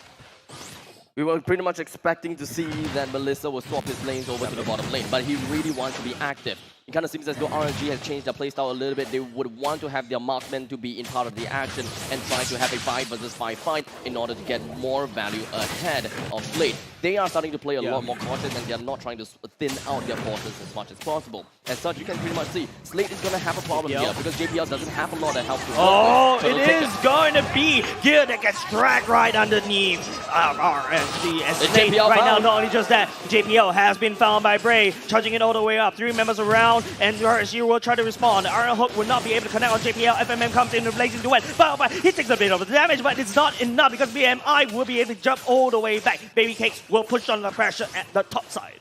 No problems. With one of the turrets taken down the top, and I'm pretty sure the bottom lane is still gonna be pretty darn sturdy, especially since the wet noodle fight is pretty much happening. Adamir couldn't possibly do anything against this Esmeralda. Esmeralda should pretty much have gotten, I believe, the Dominance Eyes. I don't believe that the Oracle is gonna be built up just yet. But one thing's for sure also, the middle lane first tier turret is gonna be destroyed, allowing RSG to actually swarm themselves into enemy jungles, initiating with the ultimate. And not only just swarming, they're also taking one by one. JPL would have been first to fall. The Berserker Fury built by Baby Cake is already starting to hurt. The Melissa growing strong. RSGSG is starting to group themselves up even more. Paquito is definitely down in farm by a bit. The only thing that I saw was probably a Bloodlust Axe, but I believe that he should want to go for the next item, which understandably could be the Brute Force Breastplate, or perhaps even the Dominance Eyes, especially since he is dealing with an Esmeralda. You cannot want to miss out the Dominance Eyes. And finally, Baby Cakes has found himself in the bottom lane in order to push his advantage even more. With all of the first tier turrets destroyed in the up, middle, and bottom lane, this pretty much means that RSG will have more of that river control, and that is exactly what you want whenever your team is drafting out the Franco, so that you will always have every single one of the brushes taken, and then you will be able to push more of your advantage with the hooks on whoever is trying to hide within of their own jungle bushes. Yeah, but Amsterdam, just take a look at the gold lead. Remember what we said, 2K is that golden number. Slate is already losing it. Looking at 3K gold lead in the favor of RSG. They have full control of the map. They've also cleared off the first tier turrets of all slates. Right now, with the Lord being spawned right now, Slate being starved out, they need to play it slow. Lolzy might have a hook in store for himself. It all comes down to time. 505 still has the black shoes. All of the pokes coming in from Adamir is not going to matter too much. RSG do have the advantage of 3,000 gold, so they will be ahead. But Slate, they are looking for something. Adamir and JPL, they will put themselves in opposite ends of the map with Adamir trying to go for the backlines. But JPL, his face is trying to push Lolzy, but the members of RSG will be able to secure the Lord. And RSG will take away their prize. And not only just that, they will lose Lolzy for now. But Baby Cakes, he's trying to chase FMM and take a bit too much damage. Here coming in with backline, threatening on 5-5. It is still a possible fight coming from RSG as Slate. They were still hanging around the corner. Hanging around the corner. Braze looking a little bit low for now. Gear jump on top of Diablo as well. Adamir will be fine 5-5, but Diablo is trying to hold down the fort. RSG is stemming that bleed. The Lord marches down at the bottom lane as RSGSG has managed to recruit him. Middle lane and top lane is relatively pushed out in favor for Slate. As such, it will take a couple of time before the Lord will be able to sync up the waves with the top and the middle. RSG, they wouldn't have much resources to help this Lord, so they will only be able to use the Mega Creeps that is going to be swarming in from the top side in order to bring the turret down, as Adamir is nowhere to be seen to be defending it. Yeah, this will grow RSG's goal lead exponentially. Turret takedown, so much standing goal in the favor of RSG. Slate need to try to look elsewhere. FMM on that claw is definitely not enough farm. He needs more time. The snowball effect that Slate was hoping for is suddenly lost. As both of these teams put themselves on the stage, they don't want to get too on each other. Here as a Gusion, it's pretty darn low, but RSG wouldn't want to overextend themselves either. Now it's all about Slate, turning up. How is their third game going to be played? They don't really have a lot of high ground to work with. They're mostly trying to snowball, but the snowball plan kind of failed. RSG is already encroaching on Slate's side of the base. With a very heavy momentum up in the northern side of the jungle. RSGSG eventually split themselves and of course forced themselves backwards. A cautious gameplay is going to be the name of the game, and of course, let's not forget about the fact that RSGSG would want to go for pickoffs, giving a little bit of a room for Slate to breathe inside of the brushes ought to serve as a false sense of security. They would want to have people hiding inside of the brushes in order for Franco to bite in hook, line, and sinker. But if whether that is really going to be happening, if whether he will be able to pull that off, it's going to be tough. And they can't accept to risk this. That purple box do get secured by Gear for now. That is just a consolation prize, but JPL will found Lolzy, will burn the flicker into safety. They touch and they go. They're not going to commit for now. It is going to be, of course, an easy flicker. As long as you just keep spamming the flickers, you should be able to get yourself out of the grip of the Akai. So all in all, it is 12 minutes and 40 seconds in. Both games in game 1 and 2, games have ended in 13 minutes and 30 seconds plus. So we could very possibly be able to see that this impending Lord could be the GG push if RSGSG is able to take this Lord down. And Slade, they very well know that they would want to contest this as much as possible, but the biggest question is FMM ready? I don't think FMM is ready. It's only level 13. Yes, he doesn't really have any kills, but he can look at the gold gap is actually starting to widen. RSG. Never mind. That's JPL. one way to cancel the hook. That's one way. Yeah, JPL will spin for now, but that's one big ultimate being used. Fight trying to output some damage. Nila coming in for the They can't backline. take this JPL, fight. he doesn't really have the heavy speed, so he will be the Can't first. take this. He was actually trying to hold out, but at the same time, Brave Baby will Cake. actually fall. Now, Baby Cake will be finding gear at the backline, and now Slade. Oh my goodness, how they crumble as RSG just trying to look for more. Looking at Sailor right here, while Lozy focusing on that Lord for now. Diablo chasing down Sailor to the ends of the earth, and Slade will lose out this Lord. A good little flicker from the side of Silla ought to bring in more of that space between him and Esmeralda, granting him a safe getaway as there are no other abilities from Esmeralda to catch up anymore.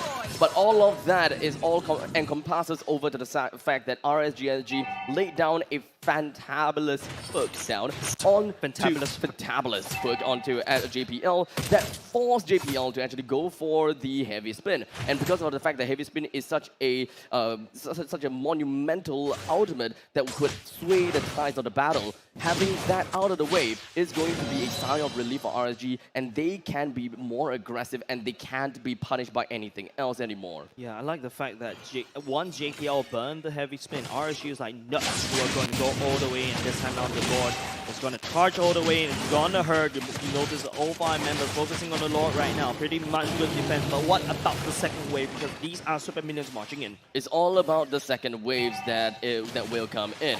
We are expecting to see all of the waves slowly get synced in, but unfortunately, top and bottom lane pushed in together, while the middle lanes... Okay, never mind. The next wave is coming in as well. No. Middle lane pushed in. That is the turret destroyed. Top lane and bottom lane is now swarming in. Slade will now have to thin their forces as much as possible, but unfortunately the bottom lane inhibitor turret will be taken down while Gear gets himself a bit busy dealing with the top lane. Yep. Luckily for them, the top lane turret still stands alive. Yeah, but you gotta admit that Slade lost control a little bit in the mid and the bottom lane. RSG right here on the roll right now. Baby Cake's that zoning from the models is making it so hard for Slade, especially when they do not have that high ground. And now looking at a wave that is marching all the way in the top side. JPL looking for play out, but concealed play going. Oh, Gear would not be able to connect. But Anime it's okay. will punch Diablo, but that's okay. But the models, but JPL would try to push RSG out, but the heavy spin will be committed. Snake right here need to try to find a way to reach that base, to defend that turret, but they would not be able to find anything. Lossy tries to continue with a hook, and the rest of RSGSG immediately move back after they have secured the objective. They found the answer that they're trying to go for, and of course the mission has accomplished. Yes. All of the inhibitor turrets down, they have created a barren wasteland on the side of Slade and introduced sand and everything else, making it a Sahara Desert. The only thing that is left is going to be the core that Slade will have to actively defend. Would it be a backdoor push from RSG? Or a impactful push by the Lord? Yeah, but RSG, there's so much wave here involved from the side of File 5, right? But now Slate, I don't really know what they can do. It's like what you mentioned, Barren Wasteland Abstract, and then you have the Lord that's going to be respawning in another 25 seconds. What RSGSG is doing right here, if you notice, is they're waiting for the purple buff because Slate desperately needs, Gear desperately needs it so that he can continuously spam. But I think what happens right now is RSG, as late, they're not finding baby cakes. They're not finding any pickoffs from now. They cannot afford to snowball. They come in. JPL immediately went for a dash as well as a heavy spin, but none of that have connected onto Diablo as he pops off with a sprint and easily outmaneuvered the entirety of Slade. This brings the attention down over to the Lord. Exactly. That's like 5 obsessive fans looking for Diablo, and Diablo doesn't want anything about it. He's able to get on the way, buys a lot of time for RSG, and RSG takes the Lord while Slade is too busy. The Lord, of course, will be pushing in the next 20 seconds around there, so it will still take some time. Slade will have no other choice but to be holding on to their horses inside of their base. They still have time to try to take their own jungle. They still can have some time to eventually work their way through. Yeah. But now, all of the members, except for one, have put themselves pretty nicely settled in the lower quadrants of jungle. Yeah, this is the calm before the storm, Abstract. It is. The Lord's slowly encroaching in the mid. RSG, they're gearing it up. All lanes are sufficiently pushed, and they They are have to moving brace. in tandem. Lord is leading the pack of RSG. The question is if RSG is going for a fight. They're definitely going to go to fight. JPL will be the first one to fall, but RSG, the damage, the gold lead is way too much for Slate to hold, as RSG will pick game number 3. Just a shy bit more until RSG dons the crown. 2 more wins, and that is what RSG is looking out for. Slade still has some time to breathe. It's not exactly the end just yet, but RSG, they are elated. The momentum is definitely in their favor, and of course, the crowd, they are joyous. Of course, GGRSG, the Raiders are cheering. So close, 2 more games. Slate, they feel the pressure. The momentum is being thrown into the furnace. The coals are thrown into the furnace. RSG will choo to victory. And Slate need to find some form of speed bump to prevent that. But Vertigo, what are your thoughts about that game? I mean, looking at the game right there, Slate, they went for the early game damage, and then Slate punishing RSG for the big plays, but then constantly again, RSG just goes for the big plays over and over again, and then they went for the big spread lockdown onto RSG, and RSG constantly zoning out Slate. We can take a look at the highlights way later. Constantly getting zoned out. There's no space for JPL to even do a nice heavy spin, a nice big spread on the team. There was just no space for Slate. Yeah, with that said, let's take a look at the post-game items, right? We got to see what kind of build that each of these members, especially the Karina, going for tank. That's pretty normal. But this time around, no Ice Queen 1 for Diablo. Yep, no Ice Queen 1 for Diablo. He went for a little bit more defensive. He went for the Athena Shield and then the Oracle along with the Dominance Eyes and the Winter Trunkian. Just, you know, just so if he couldn't get out of any sort of situation. But we saw just now how he managed to evade the whole of Slate with just a sprint. Yeah, but on top of that, right, I feel like what RSG did very well. Baby Cakes once again tucked all the way to the back line. Slate gear as the assassin Gushin wasn't able to find Baby Cakes at all. And even if he does, Baby Cakes could always pop the ultimate just to protect him from those blades. Now, one thing that we gotta have to look out for is, of course, the fact that there is a Valentina pick from the side of Slate. And normally, we look at Valentina, it yells out impact player, impact player. But in this case, Sela is looking at 0 to 5. He didn't die at all. He did have 5 assists. But I gotta have to say this, unfortunately, at this screen is because of the fact that we are able to see all of the heroes from the side of RSG. None of them have monumental ultimate that could eventually sway a fight. The best thing that they can have eventually, of course, is going to be the Bloody Hunt. Oh yeah, the Bloody Hunt is very singular, but remember, you are a Valentina. You're being very, very squishy. Exactly. You are standing right in front. Using that Bloody Hunt will pose you in a very threatening position. There's no way to get out of that. Yeah, let's take a look at the post-game stats because I really want to see. I think Baby Cakes was the one that does the most damage. There you go. There we go. Hidden damage tucked in the back. The models just spreads the damage all across. Everyone gets a fair share. He is the Oprah Winfrey of damage. You get damage. You get damage. And everyone gets damage. And taking a look at the stats right here, the amount of total heal, but that's not the most important one. Damage dealt 187,000 as compared to 158,000. Damage taken is very fair and equal to both sides, but it is very obvious coming out from the stat that SG has dealt way more damage than Slate. I mean, Slate, they were supposed to take the early game with that Gushin. Yep. It was supposed to snowball. I mean, they did. They did to a certain extent, but they didn't snowball into a gigantic ball. It was just a tiny one. I think it really boils down to the fact that, yes, singling out heroes is very good, and as you can see, the Q participation coming in from Gujin is really high, almost mostly 86%. And here's pretty much one of the main reasons why the members of RSG has been melted down time and time again. But unfortunately, when it comes down to the real team fight, which is something that the team is trying to gear into, perhaps not exactly the best idea, and they're not able to sway. But speaking of that, Let's take a look at the MVP, ladies and gentlemen. Hey, Diablo will Diablo. snag that highlight away with the kill participation on 62%, GPM of 691 and 124 KDA, but you gotta admit, his impact was felt. This EXP laner has been consistently delivering the results on the XP lane, putting Adamir and making sure that he stays in place while the rest of RSG goes around fishing. Honestly, I mean, Diablo just kept asking questions like, hey, Adamir, what are you going to do about this push? What are you going to do about this split push? You know, what are you going to do about me flanking? And then Adamir is like answering every single question, and Diablo already knows the answer.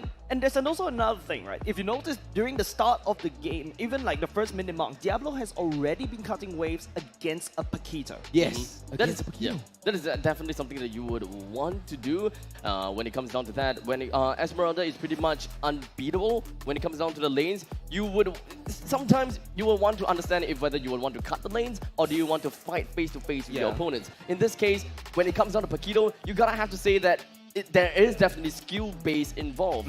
Paquito can still outperform an Esmeralda in some cases, but in order for them to have a more successful run, it really comes down to playing down into the cutting of the waves. Yep, with that said, ladies and gentlemen, let's take a look at the highlights, and you should be able to see what happened, what Diablo did, especially in the early parts of the game, to control the map. Yep, this was the punish. Look, Sayla sacrificing that flicker, JPL coming in with the kill and then flickering in for a 505 even with the recall.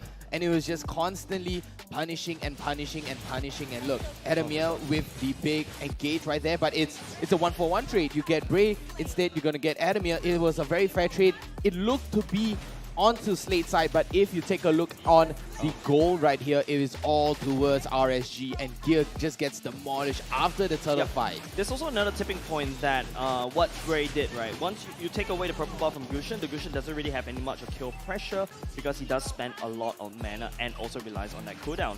But I believe this is where the last fight where JPL was hooked, and then after that doesn't really have the heavy spin to kind of turn the game around.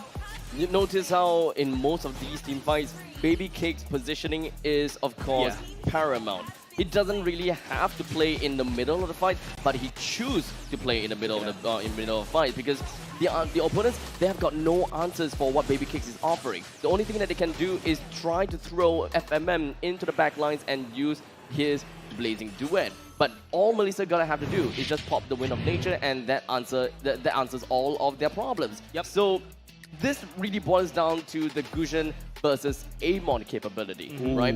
When it comes down to a neck-and-neck battle, Amon is probably going to be better for Slate's lineup. But Gushin, as we all know, is really good into the transition between early to the middle stages of the game. As long as you're always being able to single people out, you instill fear onto the enemies, and sometimes even the tank is not going to be something that you'll be able to work with. But Gushin is somewhat similar to Natalia, right? Yeah, As long as there are people that are close together, if it's a pack of two, Gushin, yes, you can melt people down in tandem, but they gotta have to be super close together. Yeah, but I feel like, yes, it could be a draft issue coming out on Slate, but it also comes down to the execution. If you notice in game number 3, like the fact that, you know, Slate was losing 2 lanes, and I don't see any form of way that, you know, Slate was able to, you know, fix that issue or also try to push, you know, RSG away from those 2 lanes. I don't necessarily think that it is entirely a draft issue. When it comes down to picking up a Gushin, they have a standard game plan that they're trying to go for. And the game plan is not something that I would have expected. And if they pick up an Amon, the game plan would probably be a little bit simpler because they are looking into playing for team fights. But looking at Gushin, they are actually branching out to another sort of game plan. They don't play only for a death ball. They look into a death ball, and in the early stages of the game, in order to transition into a stronger, harder death ball. Yeah, but Vertigo, take us through the previous game recap, which will be flashing very soon. What do you think about game number 3? Is it an execution matter or is it a draft matter? I mean, it was honestly execution. Okay. If we can, you know, if we did take a look at the previous game number 3 right there, 505 just constantly zoning Slate out, you know, not giving any space at all because they recognize JPL's initiation. As you can see here, RSG Impact player is going to be onto Diablo, definitely dealing out as much damage as 505, and Baby Cakes, of course, nicely tucked behind, protecting the President all the way. And on the other side of Slate is going to be onto Adamir on the Paquito. I mean, he was forced he was forced to answer Diablo. It's like Diablo is like the teacher holding the cane. He's like, answer my question now. I like the fact that you bring in the teacher analogy because don't forget, Diablo knows Paquito inside out, Damn. left side, right. It Yes, was right. his one trick before. Oh. So you rest assured that Diablo knows how to exactly counter the Paquito to that T, and Slate, I think, just got debated into that. It is definitely a fact, though, that Diablo was a one-trick Paquito. In season one. In Yeah, season he- one. in season yes. one. That's why everyone goes out to ban the Paquito. Because he is so good at a Paquito, you gotta have to get it out in order to get a handicap, right? So in this case, Diablo is a whole new creature by himself, right? He is quite a El monumental. I think, yeah, he El really Diablo. grew. Yeah, he really grew up since season 1, right? And he's improved a lot. I remember there's this one long training arc that he had, you know, Okay. like anime, that sort Oh, of yeah, idea. yeah. If you want to go for the El Diablo, blip? where he wasn't around, but Yeah. he came back stronger. He has a lot of impact in this season, and you know, he's definitely gearing up to be even better than this. Gearing up. Yeah, I like that analogy. You know, using gear to gear you up for the next fight, the big fight. Yep. It's like the hard, rocky training season, right? Like he constantly training, and then Diablo just comes out as this new and improved player with such a big and vast hero pool. That's correct. There's nothing that can stop Diablo at all. Yeah, and now going into the next game in less than around 1 minute or so, Slate really have to take a look about their draft and exactly what went wrong. Because I think FMM on the clock wasn't able to deliver results against Baby Cakes. And then remember, it's usually, you know, Slate securing a strong lead on one of these lanes, and then they push their effort there. I mean, FMM just needs to secure something nice and comfortable for him, right? Because Irithel. there's no way... Yeah. Irithel, right? He I mean, hasn't played the Irithel for this entire series just yet. Correct. Yeah. Even not at though all. during our player stats, we put Irithel as one of his comfort picks. Oh. It wasn't picked up as well. Bruno? Are you looking at the Bruno abstract? No, I mean, for Yeah. Slate so far, they have been putting FMM onto the clock for Game 2 and Game 3. Yeah, both that's of which correct. were technically a lost game. So it kind of seems as though Claude may be The a factor? small little factor. Yeah. Paquito may be a factor as well, considering the fact that RSG themselves picked up a Paquito, and I believe that Slate is very well versed with playing against the Paquito and knows what are the game plans in order to reduce a Paquito's effectiveness. And I believe that Slate themselves knows it as well. So in these two matchups, there could be a probability that both teams will eventually just not pick up a Paquito in the EXP lane anymore. Yeah, but if you take a look as, you know, I think what RSG also unlocked is that they usually ban the Dirov as well in the first Yes. two picks as well, first two bans. That also limits and allow the Esmeralda to scale. And if Esmeralda, you know, was going through, they also secure, you know, as the picks around the they secure the ban around the Uranus as well. So I think right here, going to the next game, I think these are the things that they really have to look at. Not only just the draft, but draft usually wins 60% of the team of the games. I believe that there are a couple of questions that Slate have to answer, and of course, how do they want to address it? Do they want to have an answer for the Esmeralda by picking up someone that can really burst her down?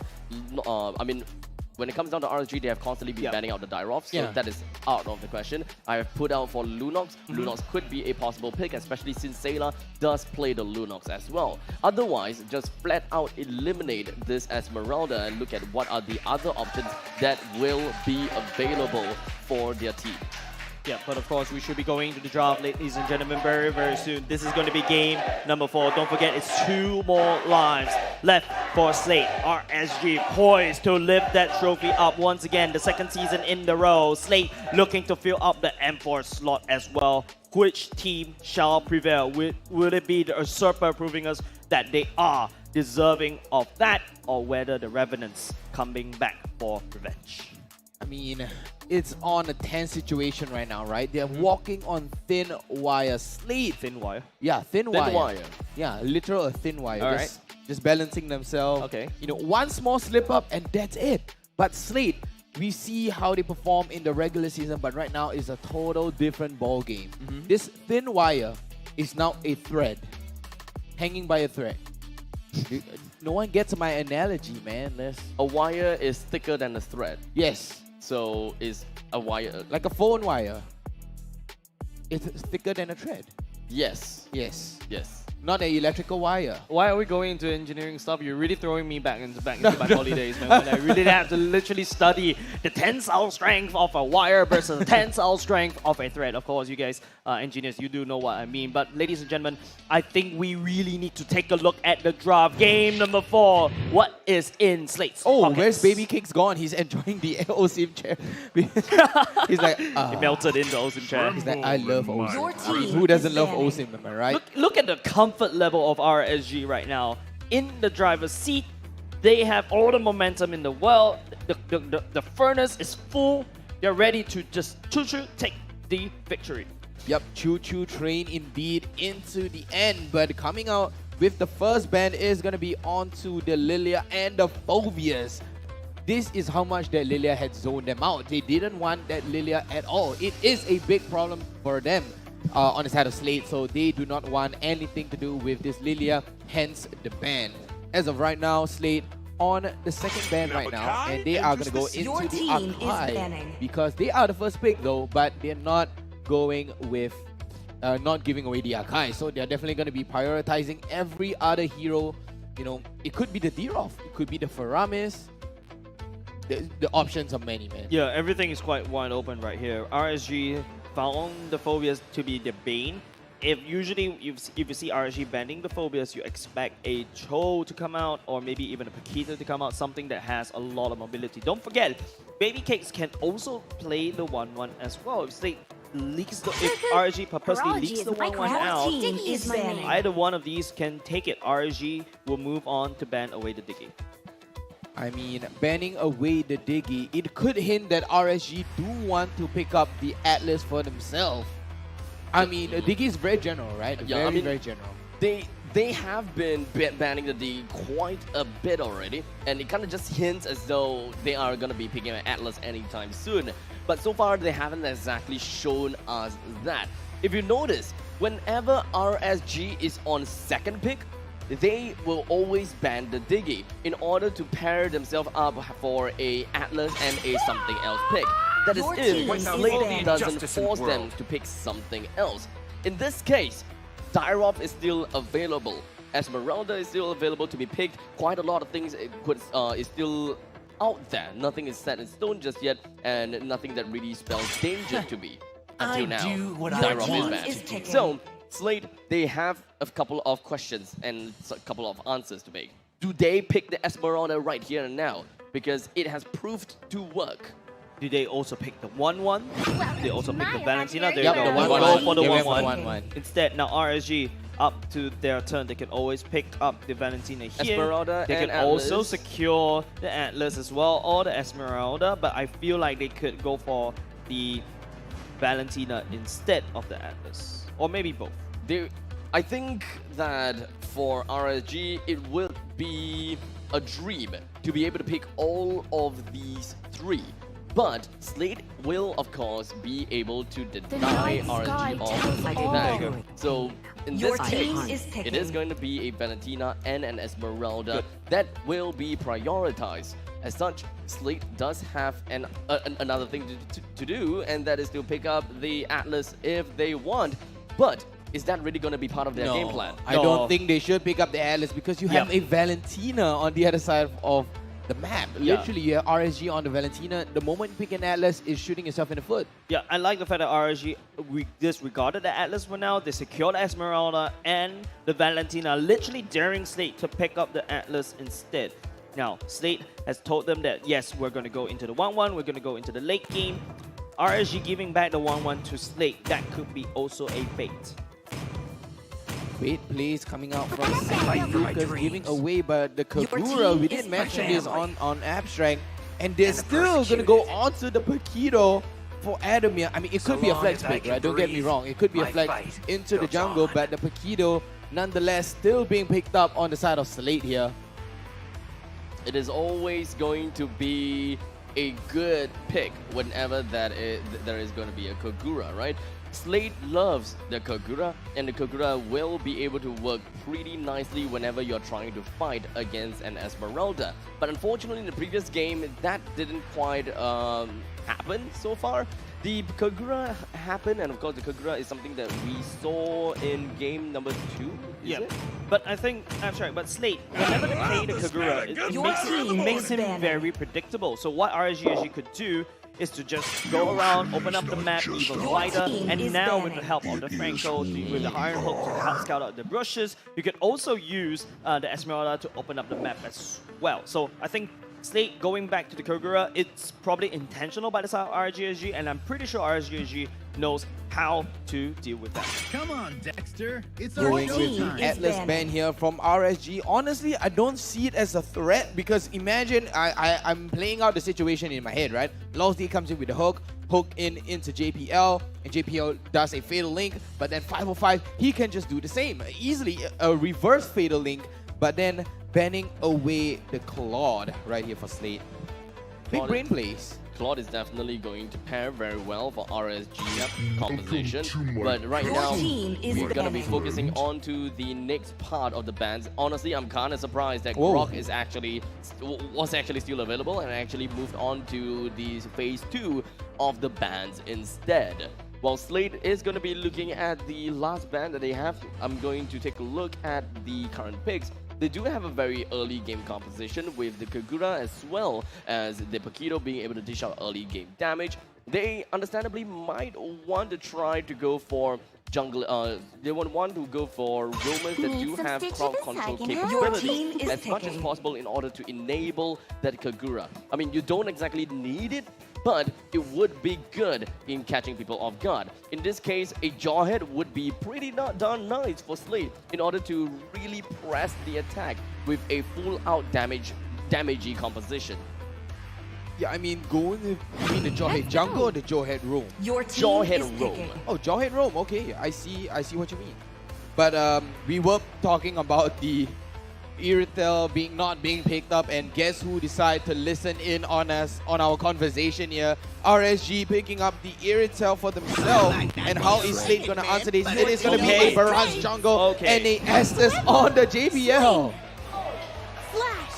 Oh, and the instant Oh my God. Fanny. Ladies and gentlemen, Oh no! what a layup! Wow.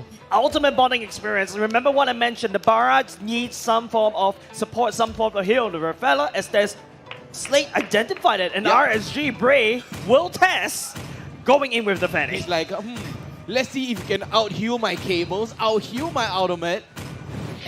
Can you even catch me?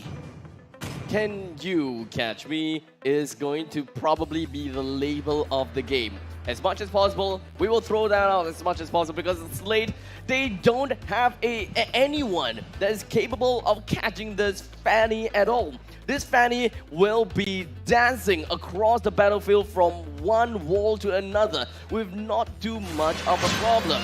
Maybe, just maybe, 1-1 could catch him. 5 I seconds don't know till the about enemy that, reaches but the I battlefield. really hope to see that. I'm a marksman main, and you're telling me a 1-1 to catch Fanny? I don't In the think so, late bro. game? I don't think so, Not ladies and even. gentlemen. Welcome Ladies and to gentlemen, Mobile on to Legends. game number 4 we go. RSG very close to that trophy. Slate right here picking up the scraps. This game, we are definitely going to be looking at Bray the whole time. He is going to make quite a bit shift if the game does go very well for him. We are expecting to see more from RSG in this game in the early stages. Slate, they decided to play a little bit more tanky with the composition that they have had instead of a more damagey composition. I was hoping that they will have more crowd control as mentioned previously, but they tossed that out of the window by picking up an Estes for themselves in order to gain more sustainability in an overall team fight. Yeah, and the way that JPL plays the Estes is slightly different than how Lozy plays, right? If you take a look how JPL roaming from one point of the map to the other, making sure that the laner stays in lane, and because of that, you are able to make sure that the laners get enough farm. So right here, the win condition is still this. Slate needs to make sure that they don't give too much in the early game, let them scale all the way to late game, but Bray's already level 4, and he's spinning for the win. Yep, but unfortunately, it doesn't really quite have much energy to work with. It did make his way into the face of JPL as well as Sailor with I mean, we pretty much know that Bray can't kill anyone at this point in time just yet, especially on the middle lane heroes. But for now, we'll keep our attention onto the emblems. Most importantly, keep our eyes onto Fanny, which picked up the Festival of Blood onto the Fanny. Definitely not something that I'm expecting at all. Okay, so this means that the Fanny wants to last in the fight as long as possible, especially when you does have an an Estus from the other side. You're gonna try to counter that heal instead of going for the high and dry, which Gear likes to play. No, there is definitely a vast difference in the way that you would want to play your Fanny. Bray looking a little bit low right here, but FMM will be the one that goes down. Slate might need to take this opportunity to go towards that turtle, but then again, it is Bray on that Fanny. Should be able to be there in no time. All right, of course, I would love to break down about more about the Bray's itemization, such as picking up that Festival of Blood, but I don't have much of a luxury, as it seems as though Slade has managed to put themselves right into the face of RSG, and of course, since Fanny doesn't have his purple buff, he gotta have to give away the turtle in order to secure his own buffs. Yep, Slade, perfect timing right there. You know, you take advantage of the fact that Bray needs the purple buff, sneaks away the turtle. That window of opportunity a little bit slim. Slade squeezes it through. No problems at all. Now that I've got a little bit of an air time, let's talk about the Fanny, right? Because ever since the patch onto the Fanny's cables is just not as economical anymore. They're not giving me the time. Nosy, he gets would be suppressing Gear, but the burst damage coming off of Sailor's a little bit too much, and now FMM would try to push on the advantage. Takes down 2 members from the side of RSG. Now, okay, so do I have the time now? Yes, please. Okay. Okay, so many people would prefer to go for a Fanny that doesn't buy a Bloodlust Axe, that doesn't go for anything that really brings up their survivability, because their energy consumption has been reduced, or rather has been increased. As such, a Fanny can't stay in a fight for too long as compared to an old Fanny. So in this case, most Fannies wants to go in, assassinate someone, and then immediately go out, because they just can't sustain, not because of the health, but because of the energy consumption. In this case, Bray is just hoping that he will be able to keep himself available in the fight the whole time, even if he doesn't have an energy, and just keep slashing away in order to have constant and 100% uptime in fights. You're saying sorry to each other for now, but like I don't think that's any much sorry, because Anime will get forced back underneath their turret. Slate for now. You know, I think they're still not too far away. Remember that 2K is the gold mark, but FIO5 holding on, and as this ulti walks on by, preparing to heal W whenever he wants to. Oh well, I completely forgot about the fact that the Valentina can just steal the Blessing Moonlight Goddess. That's a little bit hilarious. Okay, correct me if I'm wrong, because I don't play an Estes. Does Estes heal actually skill with magic damage? Yeah, of course he did. It's one thing about, you know, what Bray did. Comes in, jumps on top of the Anime when he's his pants down. But Slate already prepping for that turtle. Yet another turtle is going to be under the hands of Slade. RSGSG's Bray is all the way down to the bottom side. They're trying to bring down the turret as much as possible. They're just giving away the turtle for free. No problem, because they're opening up the brushes. Oh no, the barrage. The Gear gets dragged right underneath, gets depleted of HP. Slade, what a trade both these two sides, but RSG will get out of trade in a better position. I've been asking Lolzy to play the Franco for me. And of course, I'm pretty happy, because it has been twice in a row where the Franco is picked. This is the best thing ever. But for now, RSGSG, they found themselves with a bit of an advantage with a 1,000 goal lead, as well as a single kill advantage. But I wouldn't say that it's going to be too big of a difference for now. But when it comes down to lane domination as well as map control, RSGSG will have a vast difference, because of the fact that the bottom lane can be pushed out effectively, and Esmeralda is able to roam very effectively. It will eventually be a 5 versus 4 or a 5 versus 3 fight if RSG aggresses. Firefly don't get baited. Sailor's in there. Oh, that Windtalker will review him. And look at Firefly's like, nope, I'm noping out of there. Yet, indeed, he's noping out of there. Immediately going straight in for the recall. RSGSG, Bray managed to receive his own purple buff. Bray, like I said, he doesn't have the energy consumption. He doesn't really have a lot of energy to sustain the fight, but he still wants to go straight in. Adamir was hoping that he will be able to cut him out, but in the end of the day, it's going to continue, or perhaps not. No, JPL, the ambulance is here to heal Slate back into fighting form, but it's going to be FMM. Oh no, Baby Cake's ringing around the roses, but FMM will be the one to fall. Continuing the fight, 505 have already used the Blessing of the Moonlight Goddess. Diablo. Gets swallowed. Gets spit all the way up into the Yum, wall. yum, yum. Sela's right here. The burst damage not enough though. You need He's some not sort of gonna die, consistent man, damage. buddy. But Bray, he's already wait, here. Bray. He's actually gonna spin away. Disengaging for RSG for now. It's okay. Things are still very much a-okay. No, it's already 3K. No, it's still a-okay. Slate still has a chance. They have constantly been able to take the objective, and RSG has been giving that up to them. Slate still have a chance to come back for all of that, unless RSG is giving them, you know, false sense of an illusion. You know, false sense of hope that makes Slate constantly try to aggress and challenge the turtle. In which case, RSG, if they really have the lead and if they really have the opportunity, they will do it now. Yeah, they have to do it now. The ultimate will be used, but it will not connect. Lozy jumps all the way back in. Will be able to catch Sailor. JPL launches the heal and trying to make sure that Slate stays alive as long as possible. Lozy takes a bit of damage, but the turtle gets going into Slate, unfortunately. As Bray, oh no, he gets going down. He comes in for the re-engage. As Diablo, he's getting caught in a bad spot. 5-4 members, but Diablo, the shields will not be enough. Slate takes the turtle and wins the team fight. Now that is the answer, ladies and gentlemen, why RSG have not been trying to contest for the turtle. Slate's Blessing of the Moonlight Goddess is undoubtedly one of the pivotal game points for Slate.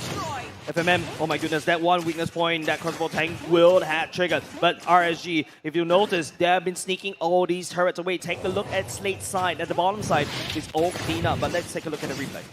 The turtle, of course, went down to the hands of Gear. He did manage to bring it down because of the Dananas Welcome. The fight was split into two. Most importantly, the bottom fight was what we are trying to look out for. Because RSG, they haven't really quite go for such a huge brawl against Slate just yet. And such, they do not exactly they're not exactly able to gauge just how much heal is coming from the Blessing of the Moonlight Goddess until now. This is their very first big, overwhelming fight. And because of that fight, Slate has managed to catch up. And it's like I said, you know, they can do it, no problems. Yeah, but I'm a little bit concerned about Slate. Just take a look at the bottom side. It's really clean up. RSG, there's a lot of split potential, right? With Diablo rotating, you know, you can also use Braid to start pushing. So I think RSG, they do have a chance yet. But let's take a look at the items. Well, Blade of the Heptases as well as Malefic Roar has been picked up by the side of Fanny. So he's eventually just kind of moving away from Bloodlust Axe. So he's still sticking to the same idea that Bloodlust Axe is not going to be a good idea for Braid, but he's using the Festival of Blood as a small little advantage for himself to get the sustainability, because he's not afraid of crowd control anymore. He's more afraid of the burst damage that could happen to him coming in from FMM, Adamir, Sigila, or okay, not Gear, just literally the three other members of Slate. But something interesting though, Valentina taking away the items from the Barats, you should be going in to try to swallow someone up. But Swallow the Barats. Swallow the Barats, but it does take some time because usually a Valentina is quite squishy. But you get defense increase. You increase the defense during the Dananas Welcome. But you're a mage using a tank utility. But hold on a second, I'm looking at Diablo on the minimap right here, trying to sneak, but oh, Lozy figures all the way in. Bray takes out Adamir for now, but Diablo coming in from the behind, but oh no, FMN takes it into the air. It might be a little bit too much, but not only just that, Nom Nom, Diablo goes into the tum-tum, but FMN putting out the damage, but he's taking a little bit too long. Baby Cakes, he's taking real damage. The Lord, he's only got the HP, Gear is still alive right here. Bray trying to look for assassination, but look at how FMM is dancing around. Diablo trying to put out some, and it's Gear that takes down the Lord. And now Slate will be able to walk away with the prize, sacrificing 3 members. The Lord immediately emerges up to the top side as RSGSG unfortunately was not able to take Slate away from the Lord. As much as they want to do, as much as they are trying to peel, Diablo worked his heart off trying to peel as much as possible and just drag everyone else away. But that just did not happen. That's too much screen time for Diablo, man. He's been walking around that Lord's Pit. He's putting himself in front of Slate, and just take a look. RSG was able to kind of stall down that Lord push, but Slate will come back up to respawn. Unfortunately, it will go down.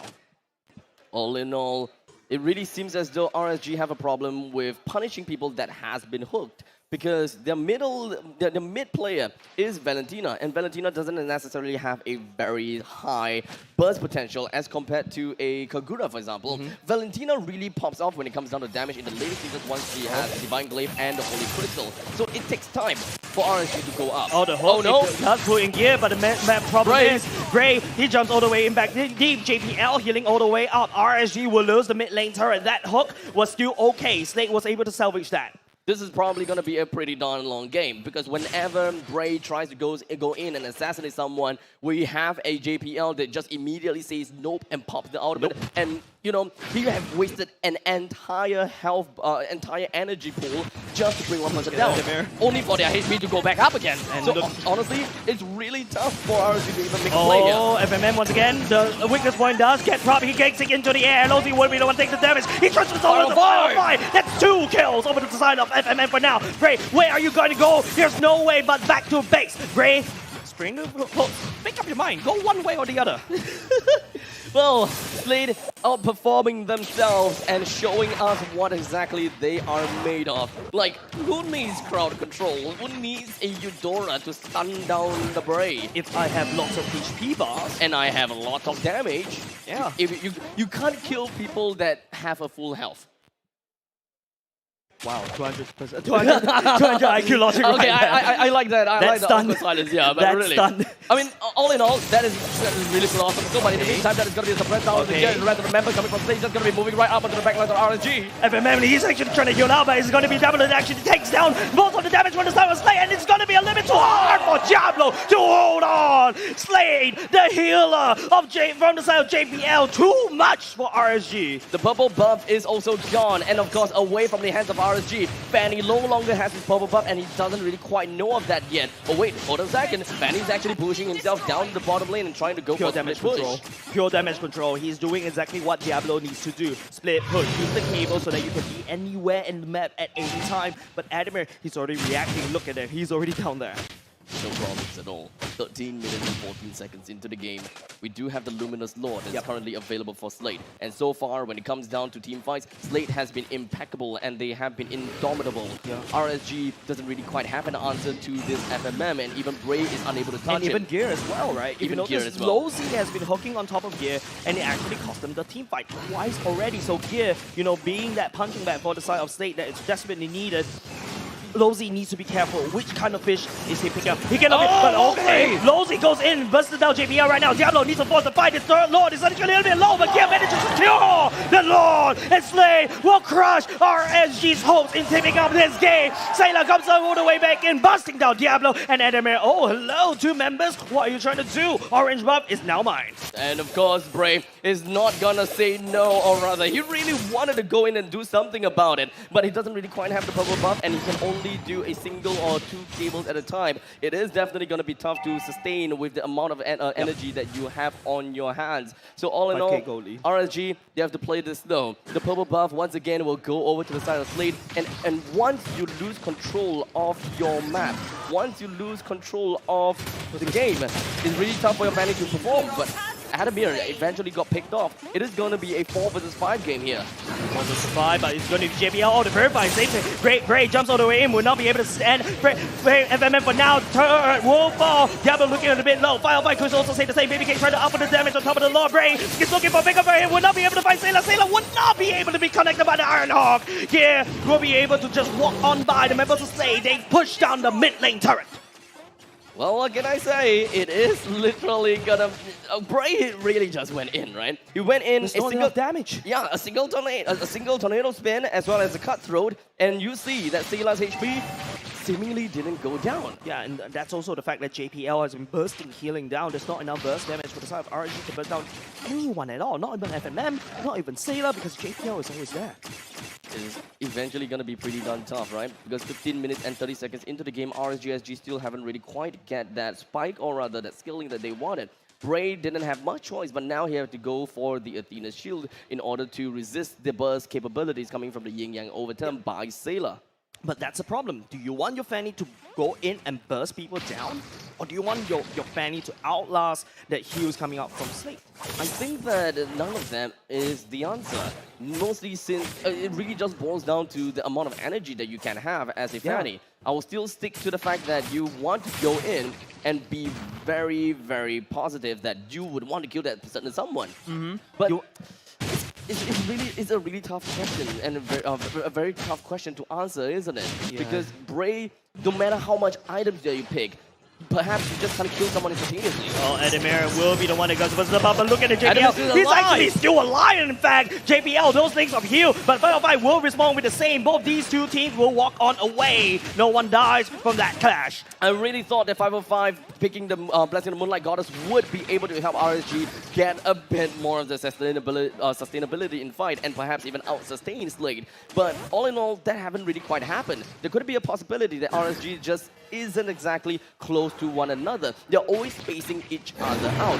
Slade is pretty darn scary when it comes down to AoE, and that's why RSG is spacing. But this is also very counterintuitive if they would want to get the Blessing of the Moonlight Goddess as active as possible. Yeah, Final Fight picking up that Blessing of the Moonlight Goddess is actually quite a smart move because you really want to fight, sustainability versus sustainability. But Bray, look where he is on the other side of the map. RSG Slade will start on the Lord for now, but RSG is starting to take down turrets on the side. Diablo will be now coming to join, looking at FMM for now, but the Lord half HP. It's all about the dance as now Brave literally flew himself right to the back lines. He is able to see where JPL and FMM is, but RSG, they have decided to not take this route. They have decided to not get way too aggressive. There is an umbrella right in the face of Lolzy. He has to be careful because he has been bursted down by Sayla once. So, once bitten, twice shy. Yeah, the Lord will get resetted this time around. You speak about the burst damage, Sayla, there's a whole crystal in his arsenal as well. You rest assured, Baby Cake or Bray or even Firefly will get bursted down, but the Lord is already half HP. Ardemir knocks Lolzy low, airborne, but he's going to be immortality pro. Bray needs to try to fly in to try to trade this away, but Baby Cake's doing the damage around, but the Lord is already a quarter HP. There's no way that RSG will be able to take it. It's JPL to take the Lord! Come on! Well, what can you expect? When would that eventually happen? But unfortunately, FMM will be continuing onto the team fight against onto Baby Cake. He eventually caught up, but now Diablo, he's going to be buying as much time as possible as he dives himself right behind of Slade to eventually try to make sure that the rest of our RSG members doesn't go down. JPL, can you stop breaking records? Hey, stop doing things that you shouldn't be doing as a roamer. Yeah. Because that just doesn't make it right. How do you bring down the Lord? I've seen Ionic play stealing the Lord, but I've never seen an Estes taking away the Lord. But now, speaking about the Lord, he's already marching on the waiting on the side of RSG's base. Bray coming out, trying to spin, but not enough damage to push Snake all the way up. The Lord is suddenly confused right now, but JPL, he's trying to heal. He's trying to make sure that Snake trying to stay alive as much as possible. Diablo jump all the way in. JPL, on the high HP, the Iron barely misses.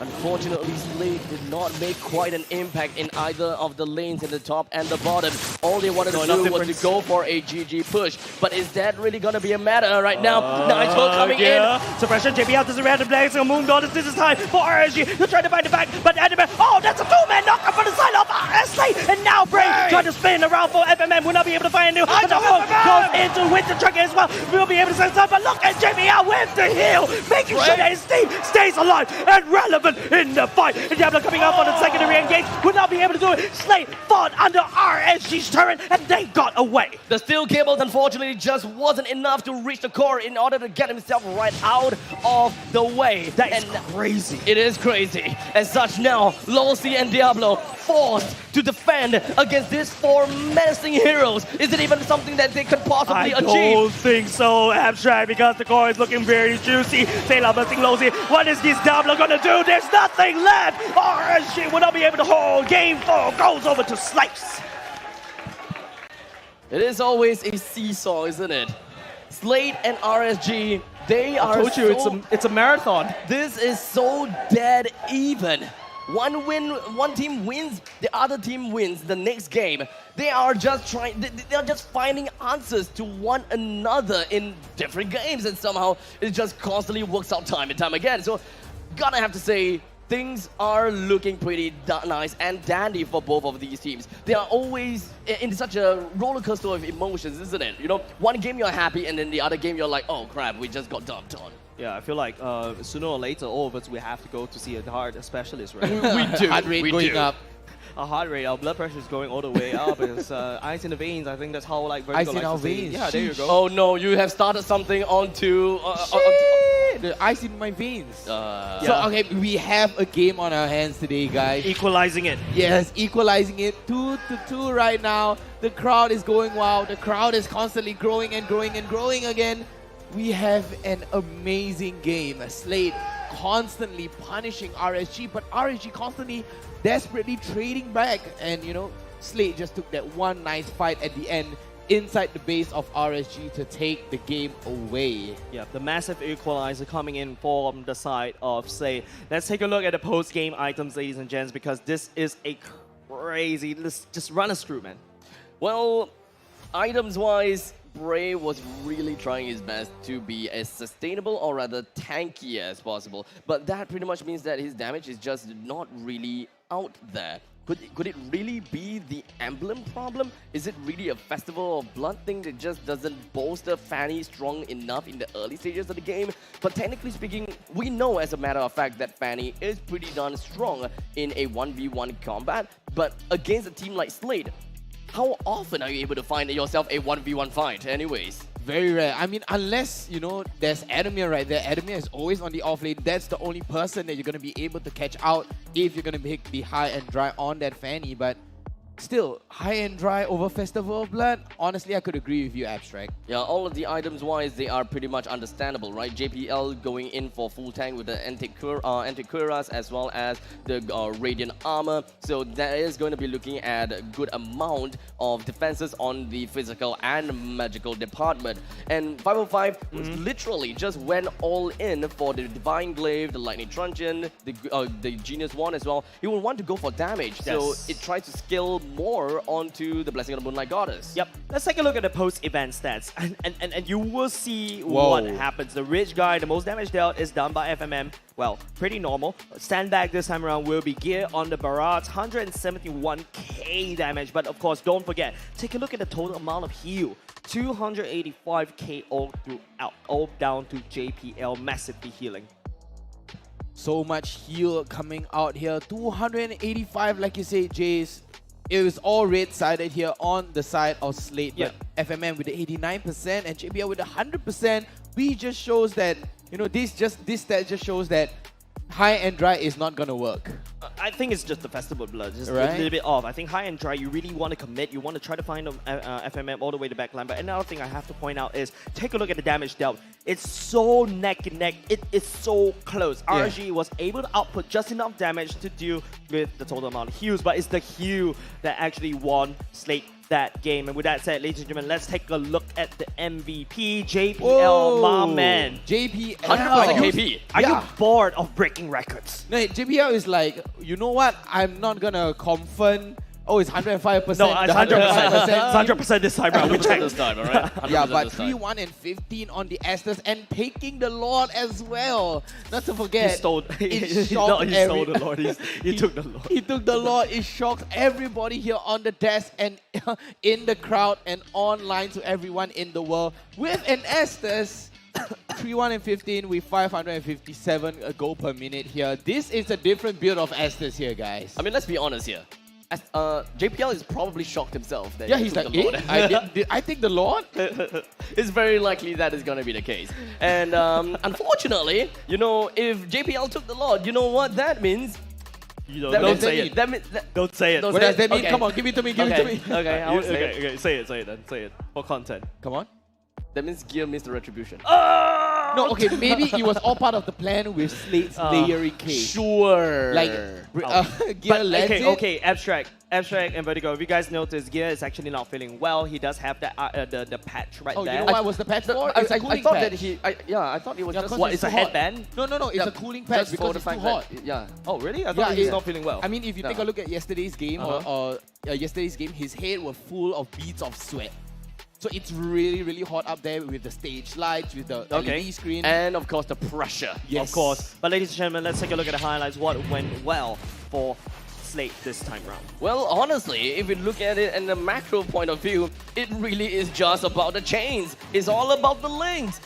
Yeah, it's just layering after layering after layering and Slate cleaning up constantly. RSG just doesn't have an answer as to how do they even bring down all these threads that binds all of these players together. Because the backline trio, they're always together.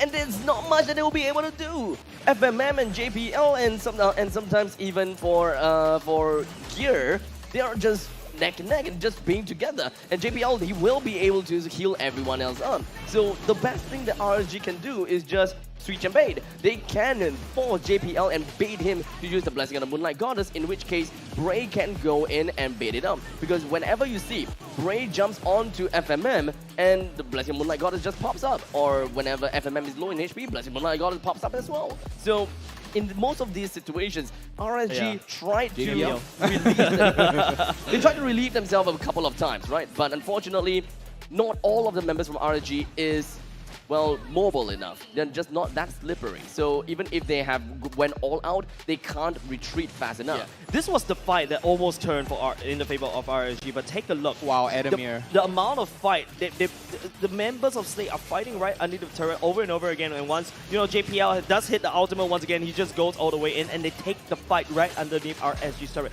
The balancing of the damage coming out from Slate is just impeccable right there.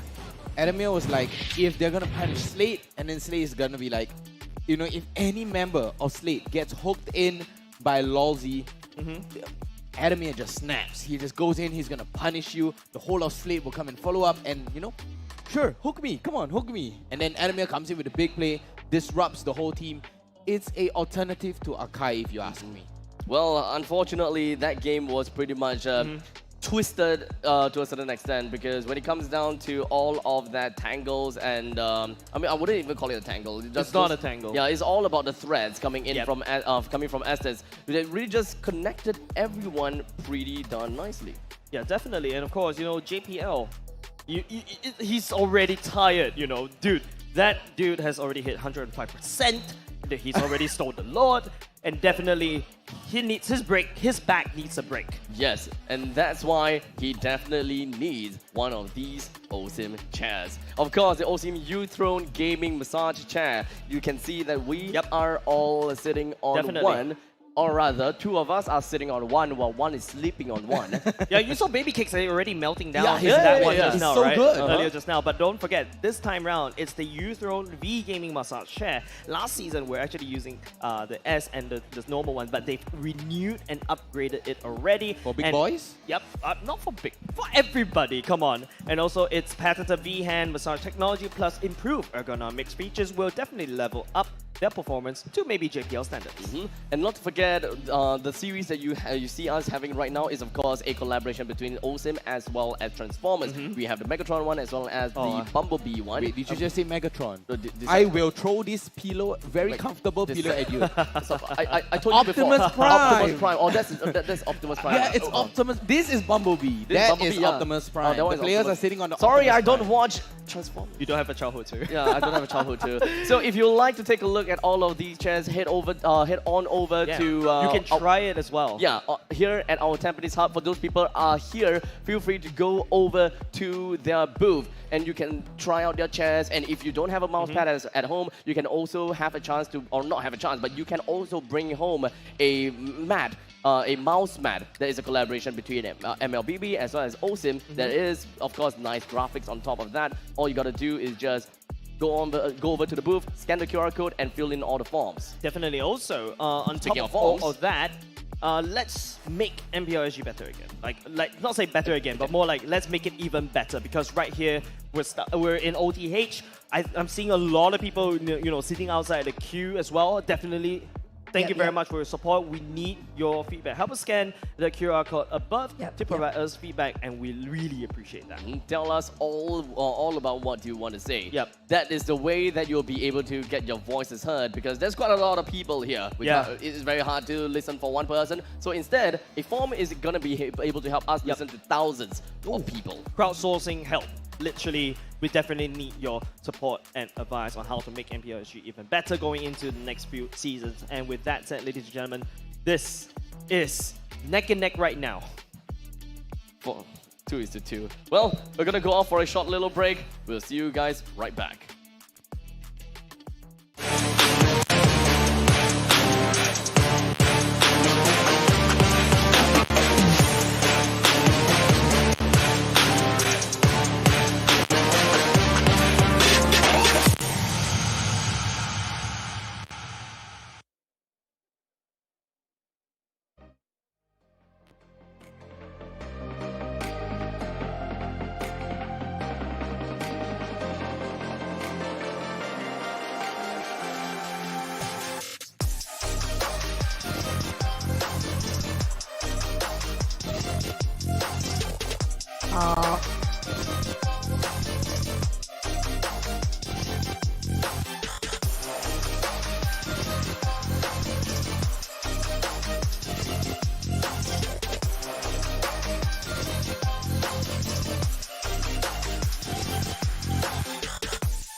or is still 2-2. It feels like we're going back into the exact same place where we started, where both teams do have the chance, but the BO7, that limit is encroaching. Once again, ladies and gentlemen, welcome back to the Grand Finals. My name is Jay. Join me on the desk right here. Abstract and Vertigo, we will be casters that will bring you through the Grand Finals. Well, so far, of course, the game has looking to be pretty darn good, you know? Man. It's really Juicy. tough for us to even be able to tell which team is going to win next, which team is going to win next, blah, blah, blah. Because momentum carrying over to the next game is completely non-existent here, right? Because it has been a seesaw all the way through. Slate won game 1, RSG won game 2, RSG won game 2, and then, game 3, and then Slate won it back for game number 4. So all in all, there's just no chance in us looking at a clean sweep from this point onwards. We are expecting that post this break, the next 2 games is probably going to be 1-1. Yeah, but also another point is, guys, is that don't forget, RSG is a very momentum-based driven kind of team, whereas Slate has managed to put a speed bump. The question going to the next game is whether RSG is phased. Do they have enough fuel to carry through the one they've been winning for game number 2 and game number 3 to carry on to win game number 5? Vertigo, do you have anything about that? I mean, the fatigue is kicking in ever since the morning they were here. I mean, afternoon, I would say. Yeah, for Slate. And then RSG, they have been here since the afternoon, dealing with the weather, the crowd, the pressure. It all boils down to mentality as well, too, you know. I have to agree with, you know, the pressure and then, you know, the speed bump and the momentum. What could possibly spoil the momentum, like you said, is the speed bump and also probably the weather. Yeah, I think that also boils down to the fact that, like, you are in an offline venue. Yes. There's not only just the fact that your micro, your macro, your stamina, your mentality, it's also on your environment, right, that you have to also cater that in. Because this is a professional state, you really have to factor all these factors in. But we should be going into the draft very, very soon. I like that previous draft coming out from the side of Slate in game number 4. But speaking of draft, we should be going in right now. And starting things out, RSG will take first pick, while Slate will take second. And so far, we have already have 4 heroes that has been dropped out of this picking pool. And that is going to be Dyrov, Fervius, Akai, and 1-1. I mean, just coming out right off the bat, just the same bands all around. It's about first picking and second picking. Honestly, only a surprise pick would surprise us right now. I mean, that's the whole purpose of a surprise pick, right? I mean, you're supposed to throw the opponent off their guard with the element of surprise. But as we see right here, RSG banning away the Grok. The Grok is so important right now. I mean, that Grok will just disrupt and literally a physical speed bump to RSG, hence the ban on the Grok. There is quite a lot of heroes that are still not banned just yet. Lilia, which has constantly been seen in, being picked out every now and then. And this time RSG, since they are first pick, they usually don't go for the Digi ban, and that has been proved to be true. Faramis and Valentina is also out in the open. Paquito also out in the open, and so far Slate has always been picking that up. And Slate, they did manage to go for a Lilia ban indeed. Yeah, I mean, banning away that Lilia. I mean, we saw how in game number 3 that Lilia just zoned out Slate constantly over and over again. And as you can see right here, the 1-1 is banned because they are on second pick coming out from Slate, and Akai and Lilia is just great zoning potential and great zoning too. And as we can see, RSGSG, they're gonna prioritize on the Diablo Esmeralda and Slate yet to have an answer. Still going with the Paquito and the Melissa. Now, of course, nothing too out of the ordinary here. Now that the EXP laner has been fulfilled, we're going to be looking at the rest of the heroes that should be picked. Understandably, the mage could be pretty darn important. We still have a lot of heroes, and I believe that Valentina could still be a possible pick coming in from RSG. But so far, the Valentina, especially in the previous game, it wasn't exactly as pivotal as we had expected, especially since there wasn't much of a monumental outcome that can be stolen at all. While meantime, we do have Bowman that actually slipped through the cracks, and in this case, RSGSG's Bray shall take that up for himself, and Claude picked by Baby Cakes. Yep, the Claude and the Bauman picked up here on the side of RSGSG.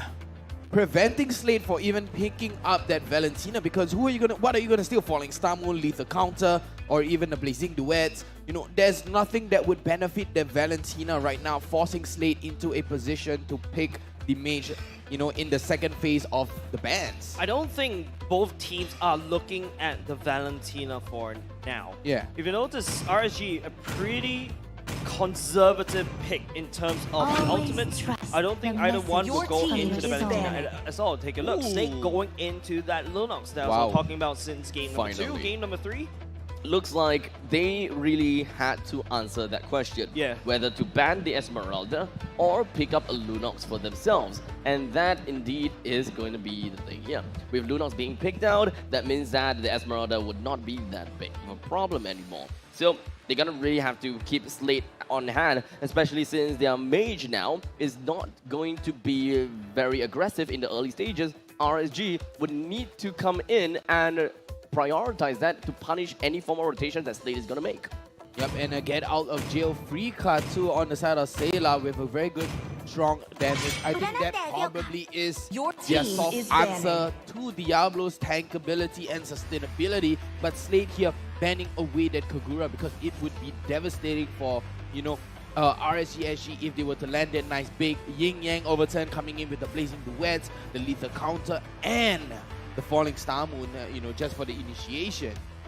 Honestly, Yeef hasn't been picked so far by RSG, and I'm trying to understand if whether there is any reason for them to be picking out Yeef here, or perhaps even the Fasa. Quite a lot of these heroes are actually geared towards banning 545 out, such as the Lilia and the Kagura, and not much of a Yeef ban just yet. And I would like to see that going on, especially since Slate doesn't really quite have much of a crowd control potential just yet. The only one that we should be looking out for is going to be Paquito, but sometimes, as much as you want to see the knockout punches coming in from the Paquito to knock away the Eve, sometimes it just doesn't work that way. Yep, and Slate here banning away the leader because they do not want any sort of shield to negate the damage coming out from FMM Needles right here, and RSG, just to mention that, banning away the Franco as well, and the Atlas. I was just about to say the Atlas was nice, wide and open because the Diggy is still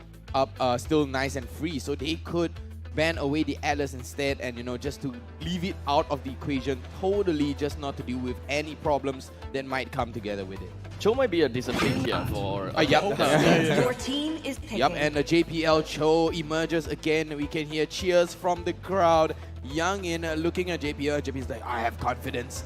Yeah, I read his lips. He's like, I have confidence. Are you still like voice lining over JPL as if he's a robot? Yeah, and then Lossie is like, what do we pick here? And St. Lucas is like, I think we're gonna go for something nice. But JPL on the Cho here, that vision game is very important coming out from Slade. They need that information. But as we saw in game number 2, JPL did pick up the Cho, if I am not wrong, in game number 2 where RSG won because they were denying JPL with the vision. Like you said, Fasa coming out and Lozzie on the Ruby. If the Yeef is not banned, if the Yeef is banned, the Fasa will be picked up. If the Fasa is banned, the Yeef will be picked up. Nice overall zoning, large AoE, you know, with the real world manipulation, or even the Feather Airstrike, which RSG decided to go with. And this time is gonna be the Jawhead pick coming out. So it is gonna be a Jawhead jungle again. Do not fix what's broken. So now the Jawhead is of course going to be paramount when it comes down to stopping 505 from putting out all of that Feathered Airstrike. But the thing is, Feathered Airstrike does have a very large diameter, or rather radius, so you gotta have to really look out for that if whether Jawhead is even being able to penetrate through the radius. I'm looking forward to this game, and honestly, I don't really have much comments coming in for any one of these drafts. There are good counters and of course good answers to every single question that would pose to them. The crowd going wild here. Let's go Slade and let's go GGRSG here. The crowd is going wild. Everyone is cheering for their favorite team. And of course, ladies and gentlemen, we're back into the Land of Dawn. 5 seconds. Battered, bloodied place. Both these two teams battle the heart out, blood, sweat, and tears, literally on this battlefield. And the Slate and RG find themselves equal at this point. 2-2 is the current scoreline between RSG and Slate. And now it all depends on who will reach match point first. Who's going to be the team that will start receiving all of that pressure of when they lose, that is game over.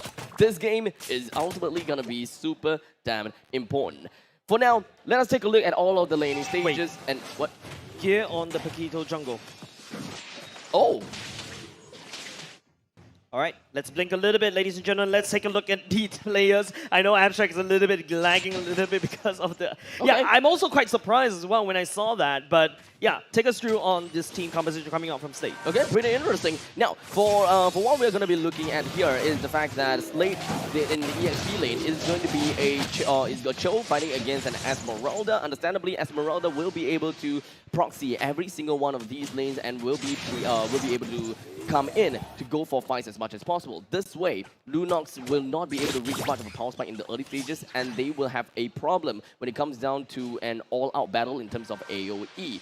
Bottom lane-wise, it is going to be the gold laners. It is Melissa fighting against Claude, and that exactly is probably going to be something that we should start to pop up and see. But here, he is very much on the ball, as we do have JPL that gave all the information that 3 of them are roaming down to the bottom side. Gear escaping out of that before things start to get a little bit tight. And not only just Gear, right? FMM played back a little bit safely, but RSG, you know, they're not going to pull that trigger on the bottom side because Turtle will be spawning right now for these two teams, looking to get that as an early game lead.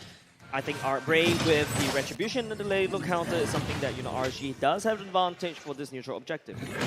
It's really tough for Bray to use this turtle, understandably. Unless this happens, JPL ejected Bray right into the first blood of Slate, and Gear picks up the turtle at the same time. Animator kicks Wildfire right into the front line, but no one will be able to follow up, but Slate takes deals the damage. When you can't fight against the ballman in terms of the objective, all you gotta do is just bring him down instead. Oh no, it is not only just that. Diablo will be able to revenge that as well. But ladies and gentlemen, RSG and Slate are not going to give it up. Eventually, now 1:1 is going to be the scoreline at this point in time. And both teams, they are pretty much neck and neck, except for the fact that Slate, right now, they are doing a pretty decent job because they are about 700 gold ahead of the scoreline. But, you know, we are still talking about 3 minutes into the game. The first turtle, it did manage to credit over to Slate. All in all, the team fight is going to be important. Yeah, and Final Fight with better airstrike should be able to deal JPL. It's up to Slate to try to revenge that. No value at all. RSG takes one for free. Not quite free if you ask me, but all in all, still worked out pretty darn well. All of these players, especially in the middle lane, is where most of the action we are going to be expecting. Baby Cake decided to actually go for an ultimate onto the proxy lane, so that way he will be able to go back home and then come back in again for a full health. But recall has been stopped. I don't think he realized that until now. So he's going to be slight bit late when it comes down to the next stages of the waves. But one thing that I do want to say is that RSG is playing in a very defensive positioning. They're not exactly as aggressive as I had originally hoped for.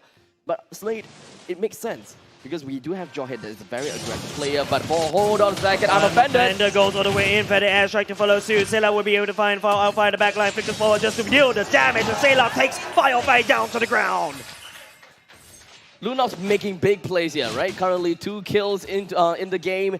Once you reach level 4 as a Lunox, you can expect that the power of the Chaos Darkening will give a lot of damage. Ozzy gets housed right on in. Gear is already here to receive the damage and also push out the damage on top of Ozzy. Diablo coming all the way. Gear is a little bit dangerous. Sailor zones. Baby Cakes away as Gear will be able to walk on away. Diablo now getting chased by multiple members of Slate as Gear will be able to fight for another day. No problem, because Diablo still has got the sprint. He did manage to drag every single one of them. Oh my goodness, that's why you pay attention when you're trying to back off, because Firefly will sneak up on you with the feather airstrike, and with that, no red tree, while RSG takes the second turtle. Large radius is what I'm talking about. You gotta have to respect the Fasa. All in all, when it comes down to RSG's lineup, they have great high ground all across the places, and you gotta have to be really careful whenever you put yourself into the brushes too. That puts RSG in the lead in terms of that goal, but not only just that, they also take down the first turret at the bottom side. Now Slate, picking up the scraps. They're doing so well in the early game, but RSG, they managed to grab it all the way back. Slade, they would want to play in a pick-off fashion. Whatever they do, they would want to single out one person at a time. JPL's kid will be able to get himself right into the enemy's lines, be it the front line or the back line with his unstoppable force, and of course the ejector or to bring one person out. You probably would want to reserve it for 505, but it shouldn't be too big a problem because Adamir can actually offer himself to do that job anyways. So, whatever that they do, killing one person is important. Be it Diablo, or Bray, or Lolsey, they are all going to be great addition to the team. But they got to have to be careful. If they would want to go for Lolsey, they need to burn him down as fast as possible. And the question will always be if whether Sailor can burst him down. If Gear joins in, sure, no problem. I don't think that they will have a problem with that. Yeah, and now Slate, there's a lane swap happening. Baby Cakes will be focusing on the bottom side, whereas FMM focusing up the top. Turtle will be spawning there instead, so Slate needs to try to find a bit of a top lane priority, but RSG, they've already clamped down, say, nope, this is my Turtle, get out. Both of these teams, they are still pretty much neck and neck, but RSG, they do have a bit of goal advantage when, and of course, their economy is looking pretty well. JPL is not too willing in jumping in, but all he can do is unstoppable force. Lolsey gets tossed all the way back. Firefly lands on the perfect feather all strike. But at the same time, Slate will be able to pick up Lolsey for free, and now with the feather airstrike gone, RSG, they don't really have any turtle priority, especially without Ray's lethal counter. The power of the martial artists coming in from Slade with the boxer as well as the Kung Fu guy, okay? They are just going to have massive amount of momentum as well as movement. Bray does have the ultimate. Move in, of course, even with JPL, they could make things even scarier. Oh, JPL, the kick. Bring around the Rosie. Bring around the Rosie at the same time. Gear will pick up the turtle as well. It is JPL, it's Adamir that kicks the Bray away. Lolsey trying to drag Sailor right back into the fight, but no one but the side of RSG wants to fight at all. RSG, I think that they are looking too much into the perfect team fight most of the time, right? Yeah. They are relying a lot on Lolsey, and understandably so, because Lolsey is one of the only few people that have got a very pivotal ultimate, or perhaps his own presence itself is going to be crowd control. Comeback Whipping as well as I'm Offended allows Lolsey to be able to hold anyone down onto the ground as much as possible, and that's when RSG is able to unleash all hell within. Buying time for Baby Cakes to eventually ramp up in speed just for the Art of Thievery will eventually be the name of the game, but for the early start, 505, very important. Oh, JPL once again takes it into the sky and in the bad form away. The kick will allow FMM to make sure to secure that kill. RG will lose Lolsey once again. 505's damage seems to be a bit of a lackluster. The amount of items that he have is not quite there yet. As such, his damage onto Adamir just kind of seems a little bit absent. Because usually by this point in time, we would be able to expect the mages to have a great amount of burst potential, especially for such a consequential ultimate. But for now, JPL, he did try to go for the concealed play around the Bray. Bray immediately gets himself out, and Adamir overextends himself a little bit right in between a 505 and Bray. I don't see himself getting himself out of there. I don't think so, but... Oh, wait! Whoa! But he's already dead. The knockup as well. Adamir sets it all the way up as one little pixel of help. RSG, they burned the feather airstrike just a little bit too fast. Wait, indeed. Adamir, he juked everyone else out, and now RSG has lost the biggest prey that they gotta have to look out for. In the meantime, we do have Paquito just eventually just trying to push their advantage down the Baby Case down to the bottom lanes. RSG have lost a lot of time. Dude, we signed off the death certificate of Adamir just a little bit tad early. But the fortunate thing, Gear is in the vicinity. They were just waiting. It was really more about calculated. Very much calculated. We thought that, yeah, you know what, Adamir, he went too deep in, but you know what, this is all just a bait. They were just waiting for the perfect time. In the meantime, Sailor, the power of the Chaos Darkening will be popped right on top of Diablo, but he has wasted it all. He doesn't manage to burst Diablo down just yet. JPL takes so much damage right now. Bray will be the one to secure that kill. At the same time, it's going to be Lolsey that would be the fall. Adamir will become Bray all the way back, but FMM goes in for the triple kill at the same time. And now it is going to be an onslaught coming up from Slate around the lobby, and Gear survives once again. The amount of people just at a sliver of health from side of Slate is just way too much. At first it was Adamir, now Gear and Sailor. They have managed to hold their own so well. It could have been such a valuable trade in favor for RSG, but Slate, such elusive, agile heroes, and they're so darn slippery as they managed to oil themselves out of the grasp of RSG. Yeah, the fish super slippery. You thought you have the fish in the barrel, but the fish slipped all the way out of the barrel and bites at you at the form of the Lord. On a tear, Slate Esports is, and now they are constantly going to be putting up a momentum on top of RSG. The Lord is going to be recruited by the hands of Slate, and the Lord will be marching in the northern side of the map. All bottom lane and middle lane, first tier turret, understandably, will go down. Yeah, but then again, RSG has done a lot of structural damage. So that could be something where RSG could be playing around with. But even though RSG was the one to secure most of these turrets, it doesn't feel like RSG has a grasp of the game. Snake, you know, it's just all these slippery heroes. It's just making it so tough for RSG to catch anyone. The itemizations coming in from Slade are very darn scary, right? Yeah, Lunox, surprisingly, only have 2 items, right? The Clock Wisdom as well as the Genius Wand. While for RSG's Mage, we're looking at Fasa. I mean, well, Lightning Truncheon as well as the Clock Wisdom. It doesn't seem like there's much of a difference, but it's pretty much all the MM game. But hold on a second, way on the Dragon! Oh, that's not where you want to be. It's the way of the Dragon secures Bray's head on the top side. He's just trying to clear the wave. He's trying to clear the Lord. Which technically he did manage to, but at the cost of his own life. Not worth now, it at all. the second tier turret, the outer turret, or rather the inner turret, has been destroyed, and Slade, they will keep themselves at home in the upper quadrants of RSG's jungle. Yeah. This is definitely not going to be a comfortable spot for RSG. If they really do want to space things out, and if they do want to open up the map, Lawsy gotta have to make a chance. He gotta have to make a decision. Do he want to move to the top side or to the bottom side? Because we are going to be expecting doom wherever they go. Yeah, but RSG does have the high ground, right? So Firefly, it's up to how he uses the Feather Airstrike, not only just to clear the way, but to zone members of Slate away. But also, RSG right now have to play a little passively. Lowsy just needs to try to find that perfect hook flicker, and then, you know, we crumple on top of Slate. That is their game plan. However, look at Slate's lineup. It's super elusive, and it's really hard to really lock someone down. It's a very mobile-oriented draft, right? We have seen something like this before, whenever a team is trying to catch onto a composition like Slate, they just loses all of the value and all of the ultimate that they have used, all of the time and resources they have used onto this one person, only for him to slip away. Yeah, and in the very event that they are sustainable, he's going to come back in. Yeah, and the worst part is you allow this cockroach to run away, and then it starts coming at you flying. And then after that, you know, you invested so much, and that's where Slate fights back. Now, looking at the goalies, very comfortable on the side of Slate. RGSG needs to try to find some time. Oh no!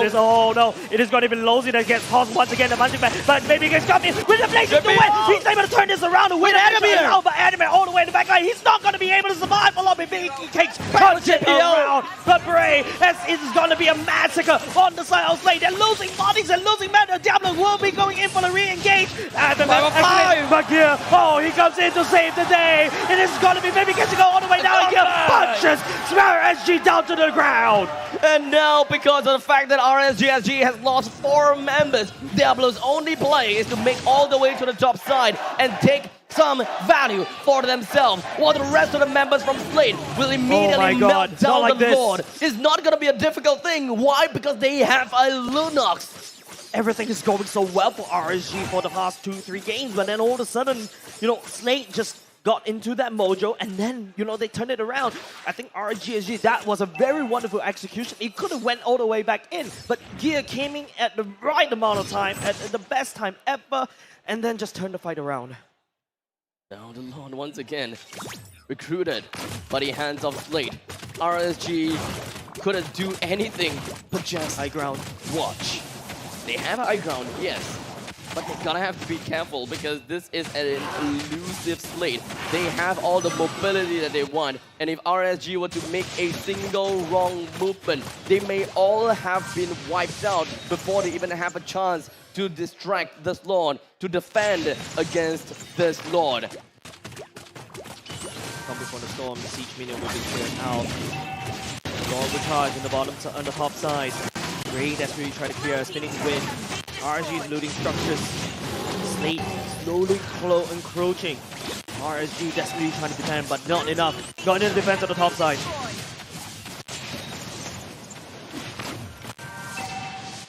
very much on the standstill. Slay doesn't have any minions for now. Just nothing. Can't do anything. They can't get out of the base. No more mega creeps as well. Let's just remember that. Yeah. The middle lane turret is down to less than 50% health. RSGSG have got the high ground. Yeah, the Conceal play going in, looking for Lost the have a here. play himself. Yeah, Rocket both in time. But nothing is being done for now. RSG, they're trying to defend. Slate will just let it go for now. Back to a stalemate. Yeah, they're gonna go wait for that 70 seconds clock on that Lord. The single Lord only made one play, and that is to destroy the That's good inhibitor enough. turret in the top lane. That's a weak point for the side of RSG. They A need to small stem. little weak point. They need to stem. They need to duct tape that wound. If Slade is gonna be able to get another Lord and take another one of those turrets at the bottom lane and only just one turret, it may eventually put RSG on a pretty good spot for a later skill of the game. Yeah, RSG though, if you give them time, look at BabyCake starting to secure Malefic Raw. And This is a power spike. Yeah, again. that's another power spike, right? That means that the Claw blazing the way is starting to do a little bit more damage, but RSG, Firefly as well. That nuke, that Feather Airstrike will nuke and it will hurt. Slate needs to start to pay some respect. 20 seconds until the next Lord spawns. It's nothing to be done on the map. Both these two, look at how Slate. There's so much vision, so much avenue for Slate to work around. Every single one of them is very cautious, ranging from RSG side to Slate side. Slate is ultimately going to be the one that wants to be the aggressor, and Diablo. RSGSG is the one that wants to be defensive. Diablo on the top side, he's really pushing away heat. Things that we typically see whenever he's going to be onto the Esmeralda. That's correct. But now that Esmeralda is not around, they don't necessarily have someone that will be able to open the map that well, because Longsi, whenever he opens up the map, he gotta have to commit. But it's gear on the top side instead. It's not Adam that meets him. So this means that RSG, that window of opportunity to take the Lord, is right there, but it's slowly closing because gear is slowly making its way down. Conceal play JPL looking for some ejector. Looking someone to pick up the flicker will be activated. It's going to be Brain. It gets so all the way into a no man's land. This is not exactly what Brain wants to go. And BabyCake's come in with the blazing away, but the wind of nature for the side of MMM will be able to sustain himself. The Lord got to HP at the same time, and Diablo, he will not be able to do anything at all in the backline, but it's going to be Diablo to kick it all the way up. The Lord got HP. The Slate needs to try to take the but no, Diablo will not be able to reach the Lord as well. Star SG will not be able to secure the Lord. Slate on a roll right here. It's just BabyCakes in the base right now. What can RSG do to defend this? The BabyCakes coming in from the backline, but the core is going to get destroyed. And Slate takes game number 5. It's a statement that that Slade has got for themselves. They showed how it's done, and in this very decisive game, in this very decisive push, they ended the game before they even had the final push. So this is really just about the team fights that Slate won. Just look at here, man. That amount of concentration, the amount of sweat. JPL was like, I need that Zhou Jun to work, please. That one decisive flicker, ejector, and unstoppable force, followed by Way of the Dragon. That amount of patience. Bray got caught out of position, no jungle to secure the Lord. And RSG start tossing bodies to try to take the Lord down, but it's not enough. It's not enough. I mean, BabyCake even went all the way into the backline, but there's no one there in the backline because FMM was just hard to cut off. This puts Slate on a match point. This puts RSG in the danger zone. This is definitely not gonna be the result that RSG is looking out for. The more comfortable that they are, the better it is. But now they are in the most uncomfortable spot because the next game is going to be the scariest one. They're gonna have to pour absolutely every single one of their heart and soul into this. Their drafting has to be superior. There must be no weakness in order to break through of Slate's composition and superior drafting. RSG has a perfect run in the regular season, perfect round in the playoffs, knocked Slate down to the lower brackets, and it is Slate that clawed from the drains. Yup, literally coming out from the depth of the MPL Playoffs. playoffs, literally coming out from the depth. Adamir here, take a look on Adamir, going with the Cho tanky build right here with the Athena Shield Blade Armor and then the Dom Ice. Right there, that's your peel right there for your team, right? Gear on the jungle, going full damage on that Paquito. JPL with a tank, and then the rest of the Slate members are going to be onto the damage. That is your full nice composition on the side of Slate. But RSG though. And RSG, right? I think the item build is not an issue. I think Baby Cakes is starting to pick up the damage, especially with like what we mentioned, the Malefic Roar. But I'd like to shape your attention to the highest clause from the side of FMM instead of going for the Berserker's Fury, because right now FMM is looking to sustain. Take a look from the side of RSG. There's a lot of people that could potentially dive in. You have members like you have like the Bowman, you have like the Esmeralda, you also have the Ruby to take care of, just in case if you eat a few, like, you know, the airstrike, the passive, the Has Claws come in, you're able to sustain even longer for the fight. Yep, and adding a Tina Shield on top of that just to deny That's 505 of any sort of damage coming in. You do not want to get one-shotted here in the team fight, right? You are trying to stay nice, safe, and comfortable, tucked in all behind your teammates, and dish out the damage at the same time.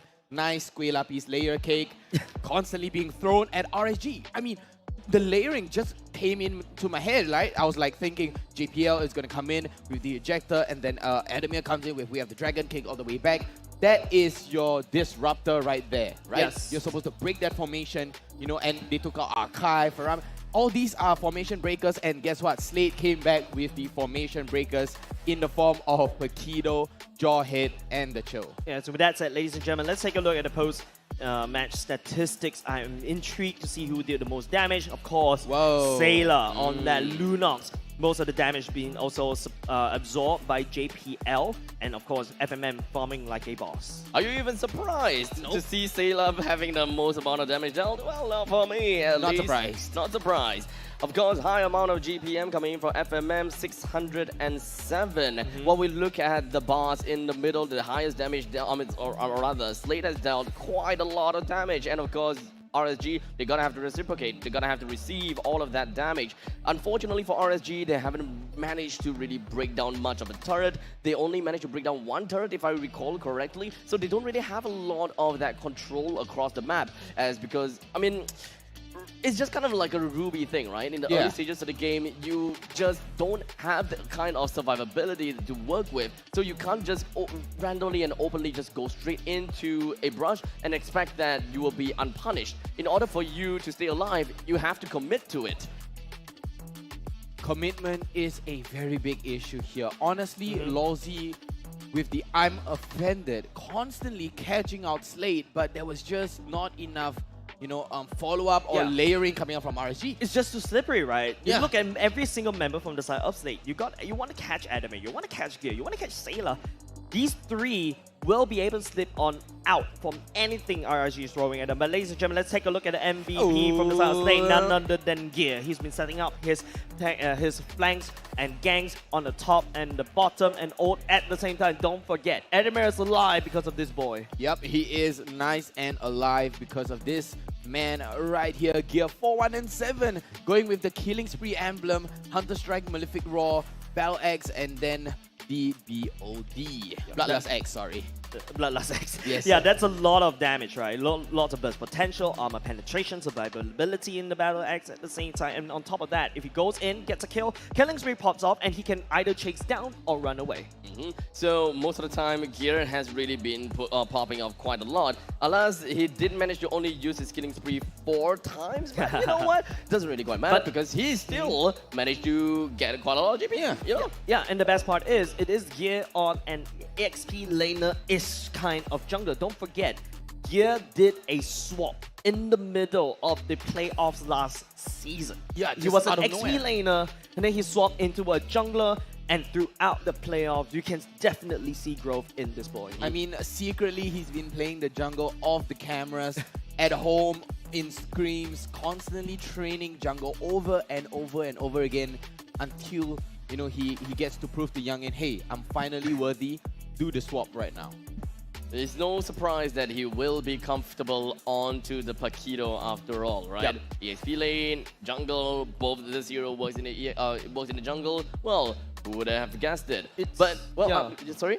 No, I just feel like the draft is really surprising. Even you were taken aback, Yes, right, Abstract? indeed, indeed. It really was just kind of like a switcheroo, which I did not expect. Yeah. But it worked out well. We'll take a look at the highlights and just kind of break it down for you guys, minute by minute, or rather, highlight by highlights. Yep, a flickering in again. JPL just keeps getting catches after catches after catches. Look, I'm Offender comes in, JPL just disrupts the formation of RSG, constantly catching them off guard, splitting the team to how they, you know, like they're like chess pieces. You're like, hey, I'm gonna move you right here. Oh, this one. Oh, this is a Adam great... this was the, you know, I had an idea in mind. I was like, you know, JPL is always the one with the bait. This time, Adamir is filling in the shoes, and then Gears come in with the damage. There was a flicker out of the... At the but that's thickest part of the wall. The big boy.